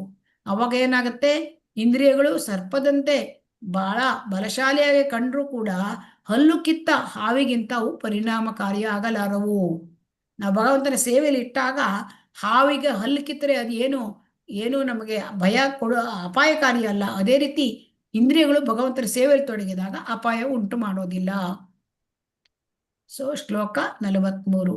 ಏವಂ ಬುದ್ಧೇ ಪರಂ ಬುದ್ಧ್ವಾ ಸಂಸ್ತಭ್ಯಾತ್ಮಾನಮಾತ್ಮನ ಜೈ ಶತ್ರು ಮಹಾಬಾಹೋ ಕಾಮರೂಪಂ ದುರಾಸದಂ. ಸೊ ಹಾಗಾಗಿ ಅರ್ಜುನನಿಗೆ ಏನ್ ಹೇಳ್ತಾನೆ ಭಗವಂತ, ಭೌತಿಕ ಇಂದ್ರಿಯಗಳು, ಮನಸ್ಸು ಮತ್ತು ಬುದ್ಧಿ ಇವೆಲ್ಲವನ್ನು ಮನುಷ್ಯನು ಮೀರಿದವನು. ಆತ್ಮ ಇದೆಯಲ್ಲ, ಇವೆಲ್ಲವನ್ನು ಮೀರಿದವನು. ಸೊ ಮನಸ್ಸು, ಬುದ್ಧಿ, ಇಂದ್ರಿಯಗಳು, ಇಂದ್ರಿಯಗಳಿಗಿಂತ ಮನಸ್ಸು ಶ್ರೇಷ್ಠ, ಮನಸ್ಸಿಗಿಂತ ಬುದ್ಧಿ ಶ್ರೇಷ್ಠ, ಬುದ್ಧಿಗಿಂತ ಆತ್ಮ ಶ್ರೇಷ್ಠ. ಸೊ ಹಾಗಾಗಿ ಮನಸ್ಸನ್ನು ಅವನು ಉದ್ದೇಶಪೂರ್ವಕವಾದ ಅಲೌಕಿಕ ಬುದ್ಧಿಯಿಂದ ಕೃಷ್ಣ ಪ್ರಜ್ಞೆಯಿಂದ ದೃಢಗೊಳಿಸಬೇಕು. ಮತ್ತು ಆಧ್ಯಾತ್ಮಿಕ ಶಕ್ತಿಯಿಂದ ಎಂದೂ ತೃಪ್ತಿಪಡಿಸಲು ಸಾಧ್ಯವಿಲ್ಲದ ಈ ಕಾಮ ಎಂಬ ವೈರಿಯನ್ನು ನಾವು ಗೆಲ್ಲಬೇಕು. ನಾವು ಯಾವಾಗ ನಮ್ಮ ಇಂದ್ರಿಯಗಳನ್ನು ಮತ್ತೆ ಮನಸ್ಸನ್ನು ಭಗವಂತನಲ್ಲಿ ನಿಲ್ಲಿಸಿ ಇಂದ್ರಿಯಗಳನ್ನು ಭಗವಂತನ ಸೇವೆಯಲ್ಲಿ ತೊಡಗಿಸಿದಾಗ ಬುದ್ಧಿ ಚುರುಕಾಗುತ್ತೆ, ಬುದ್ಧಿ ಕೃಷ್ಣ ಪ್ರಜ್ಞಾ ಬುದ್ಧಿ ಆಗತ್ತೆ. ಆವಾಗ ನಮಗೆ ಕಾಮವನ್ನು ತಡ್ಕೊಳ್ಳಿಕ್ಕೆ ಗೆಲ್ಲಲಿಕ್ಕೆ ಸಾಧ್ಯ. ಸೊ ಹಾಗಾಗಿ ಇಲ್ಲಿ ಕೃಷ್ಣ ಪ್ರಜ್ಞೆಯ ಭಕ್ತಿ ಸೇವೆಯ ಮೂಲಕ ನಾವು ಎಲ್ಲ ಶತ್ರುಗಳನ್ನ ನಾವು ಏನ್ ಮಾಡ್ಬೋದು, ಗೆಲ್ಲಬಹುದು. ಸೊ ಹಾಗಾಗಿ ಇಲ್ಲಿ ನಿರಾಕಾರ ಶೂನ್ಯತೆಯನ್ನು ಅಂತಿಮವಾಗಿ ನಾವು ಪರಿಗಣಿಸಬಾರದು. ದೇವೋತ್ತಮ ಪರಮ ಪುರುಷನ ನಿತ್ಯ ಸೇವಕ ತಾನು ಎಂದು ತಿಳಿದುಕೊಂಡು ಕೃಷ್ಣ ಪ್ರಜ್ಞೆಯನ್ನು ಸಾಧಿಸಬೇಕು. ಭಗವಂತ ನಿರಾಕಾರ, ಇದನ್ನ ನಾವು ತಿಳಿಬಾರ್ದು. ಯಾಕೆಂದ್ರೆ ನಿರಾಕಾರವಾದಿಗಳು ಹೇಳ್ತಾರೆ ದೇವರಿಗೆ ಆಕಾರ ಇಲ್ಲ ಹೇಳ್ತಾರೆ. ಆದರೆ ಶ್ರೀಲ ಪ್ರಭುಪಾದರು ನಮಗೆ ತಿಳಿಸ್ತಾ ಇದ್ದಾರೆ ಭಗವದ್ಗೀತೆಯ ಸಂಪೂರ್ಣವಾದ ಅರ್ಥ. ಭಗವಂತ ಅವನು ದೇವೋತ್ತಮ ಪರಮ ಪುರುಷ, ಅವನ ಸಾಕಾರ ರೂಪ, ಅವನ ಸೇವಕ ನಾನು. ಇದನ್ನ ನಾವು ಸಾಧನೆ ಮಾಡಬೇಕು, ಭಗವಂತನ ಭಕ್ತಿ ಸೇವೆ. ಹಾಗಾಗಿ ಈ ಭೌತಿಕ ಪ್ರಪಂಚಕ್ಕೆ ಬಂದಾಗ ನಮಗೆ ಭೌತಿಕ ನಿಸರ್ಗ ಸಂಪನ್ಮೂಲ ಈ ಎಲ್ಲ ಜಗತ್ತಿನ ಮೇಲೆ ಒಡೆತನದ ಭಾವನೆ ಇರುತ್ತೆ. ಆವಾಗ ನಮಗೆ ಇಂದ್ರಿಯ ಭೋಗದ ಆಸಕ್ತಿ ಇರುತ್ತೆ. ಸೊ ಅವೆಲ್ಲ ಈ ಇಂದ್ರಿಯ ಭೋಗದ ಆಸೆ, ಇದು ಈ ಆಸೆ ಕಾಮ, ಇದು ಅತ್ಯಂತ ದೊಡ್ಡ ಶತ್ರು. ಸೊ ಅದನ್ನ ನಾವು ಹೇಗೆ, ಶತ್ರುವನ್ನು ಹೇಗೆ ನಾವು ಮೀರಿಸೋದು, ಅವ್ರನ್ನ ಹೇಗೆ ಗೆಲ್ಲೋದು, ಅದು ಒನ್ಲಿ ನಮ್ಗೆ ಇಲ್ಲಿ ಭಗವದ್ಗೀತೆಯ 3ನೇ ಅಧ್ಯಾಯದಲ್ಲಿ ಶತ್ರು ಯಾರು ಅಂತ ನಮಗೆ ತಿಳಿಸಿದ್ದಾರೆ. ಆ ಶತ್ರುವನ್ನು ಗೆಲ್ಲೋದು ಹೇಗೆ ಇದನ್ನು ತಿಳಿಸಿದ್ದಾರೆ. ಹಾಗಾಗಿ ಶತ್ರು ನಮ್ಮ ಇಂದ್ರಿಯ, ಮನಸ್ಸು, ಬುದ್ಧಿ ಅಲ್ಲಿ ಇದೆ. ಸೊ ಅದಕ್ಕೆ ನಾವು ಹೇಗೆ ಗೆಲ್ಲೋದು, ಕೃಷ್ಣ ಪ್ರಜ್ಞೆಯ ಬಲದಿಂದ ಮಾತ್ರ ಗೆಲ್ಲಲಿಕ್ಕೆ ಸಾಧ್ಯ. ಸೊ ಅದೇ ಮನಸ್ಸನ್ನು ಭಗವಂತನ ಪಾದದಲ್ಲಿ ಇಡಿ, ಇಂದ್ರಿಯಗಳನ್ನು ಭಗವಂತನ ಸೇವೆಯಲ್ಲಿ ತೊಡಗಿಸಿ, ಆಗ ಬುದ್ಧಿ ಚುರುಕಾಗತ್ತೆ. ಆಗ ಎಲ್ಲವೂ ನಾವು ನಮ್ಮ ಇಂದ್ರಿಯಗಳು, ಮನಸ್ಸು, ಬುದ್ಧಿ ಎಲ್ಲ ಕೂಡ ನಮ್ಮ ಕಂಟ್ರೋಲಿಗೆ ಬರುತ್ತೆ. ಸೊ ಹಾಗಾಗಿ ಕ್ರಮೇಣ ಕೃಷ್ಣ ಪ್ರಜ್ಞೆಯನ್ನು ಬೆಳೆಸಿಕೊಂಡು ತನ್ನ ಶುದ್ಧ ವ್ಯಕ್ತಿತ್ವದ ಕಡೆಗೆ ಬುದ್ಧಿಯನ್ನು ದೃಢವಾಗಿ ನಿರ್ದೇಶಿಸಲು ಸಾಧ್ಯವಾಗುತ್ತೆ. ಆಗ ಬುದ್ಧಿ ಯಾವುದು ತಪ್ಪು ಯಾವುದು ಸರಿ ಕಂಡಿಡ್ಕೊಳುತ್ತೆ. ಸೊ ಅಲ್ಲಿ ನಾವು ಕೃಷ್ಣ ಪ್ರಜ್ಞೆಯ ಭಕ್ತಿ ಸೇವೆ ಮಾಡಿಕೊಂಡು ನಾವು ಮುಂದುವರಲಿಕ್ಕೆ ಆವಾಗ ಸಾಧ್ಯ ಆಗತ್ತೆ ಅಂತ ಹೇಳ್ತಾ ಇದ್ದಾರೆ. ಹಾಗಾಗಿ ಅದು ಬಿಟ್ಟು ಕೃತಕ ಇಂದ್ರಿಯ ನಿಗ್ರಹ ಮಾಡಿಕೊಂಡು ಏನೋ ಪ್ರಯೋಜನ ಆಗೋದಿಲ್ಲ, ಆಧ್ಯಾತ್ಮಿಕ ಬದುಕಿಗೆ ಹೋಗಲಿಕ್ಕೆ ಅದು ನೆರವಾಗೋದಿಲ್ಲ. ಸೊ ಆದ್ದರಿಂದ ಉನ್ನತ ಬುದ್ಧಿಯಿಂದ ಕೃಷ್ಣ ಪ್ರಜ್ಞೆಯಲ್ಲಿ ಶಿಕ್ಷಣ ಪಡ್ಕೊಳ್ಬೇಕು. ಆದ್ದರಿಂದ ನಾವು ಭಗವದ್ಗೀತೆ, ಶ್ರೀಮದ್ ಭಾಗವತ ಇದನ್ನೆಲ್ಲ ನಾವು ಸಂಪ್ರದಾಯದಿಂದ ಬಂದಿರತಕ್ಕಂಥ ಗುರುಗಳ, ಆ ಶ್ರೀಲ ಪ್ರಭುಪಾದರ ಆ ಈ ಭಗವದ್ಗೀತೆಯ ಯಥಾರೂಪ ಇದನ್ನ ನಾವು ಶಿಕ್ಷಾ ಗುರುಗಳಿಂದ ಮತ್ತೆ ಗುರುಗಳಿಂದ ನಾವು ಕೇಳಿಕೊಂಡು ನಾವು ತಿಳ್ಕೊಳ್ಬೇಕು ಸಂಪ್ರದಾಯದಿಂದ ಬಂದ. ಆಗ ನಮಗೆ ಏನಾಗುತ್ತೆ, ಉನ್ನತವಾದ ಬುದ್ಧಿಯಿಂದ ನಾವು ಕೃಷ್ಣ ಪ್ರಜ್ಞೆಯಲ್ಲಿ ಶಿಕ್ಷಣ ದೊರಕೊಂಡ್ರೆ ನಮಗೆ ಜ್ಞಾನ ಸಿಕ್ಕಿದ್ರೆ ನಾವು ಭಗವಂತನ ಎಲ್ಲ ಈ ಭಕ್ತಿ ಕಾರ್ಯ ಅಂದ್ರೆ ಏನು, ನಾನು ಯಾರು, ದೇವರು ಯಾರು, ನಾನು ಯಾಕೆ ಈ ಕಷ್ಟದಲ್ಲಿ ಇದ್ದೇನೆ, ನನಗೆ ಯಾಕೆ ಕಷ್ಟ ಬರುತ್ತೆ, ಇದೆಲ್ಲ ತಿಳ್ಕೊಂಡ್ರೆ ನಾವು ಭಕ್ತಿಯಲ್ಲಿ ಮುಂದುವರಿಲಿಕ್ಕೆ ಸಾಧ್ಯ. ಹರೇ ಕೃಷ್ಣ. ಇಲ್ಲಿಗೆ ಶ್ರೀಮದ್ ಭಗವದ್ಗೀತೆಯ ಕರ್ಮಯೋಗ ಎಂಬ 3ನೇ ಅಧ್ಯಾಯದ ಭಕ್ತಿ ವೇದಾಂತ ಭಾವಾರ್ಥವು ಮುಗಿದ. ಹರೇ ಕೃಷ್ಣ.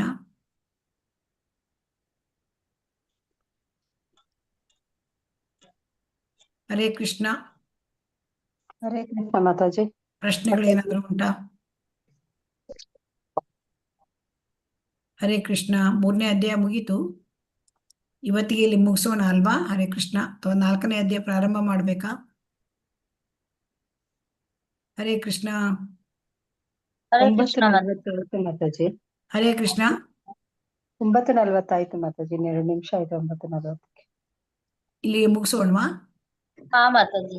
ವಾಂಚಾ ಕಲ್ಪತರುಭ್ಯಶ್ಚ ಕೃಪಾ ಸಿಂಧುಭ್ಯ ಏವ ಚ ಪತಿತಾನಾಂ ಪಾವನೇಭ್ಯೋ ವೈಷ್ಣವೇಭ್ಯೋ ನಮೋ ನಮಃ. ಹರೇ ಕೃಷ್ಣ ಕೃಷ್ಣ ಕೃಷ್ಣ ಹರೇ ಹರೇ, ಹರೇ ರಾಮ ರಾಮ ರಾಮ ಹರೇ ಹರೇ. ಶ್ರೀ ಶ್ರೀ ರಾಧಾ ಗೋವಿಂದ ಕಿ ಜೈ. ಶ್ರೀ ಶ್ರೀ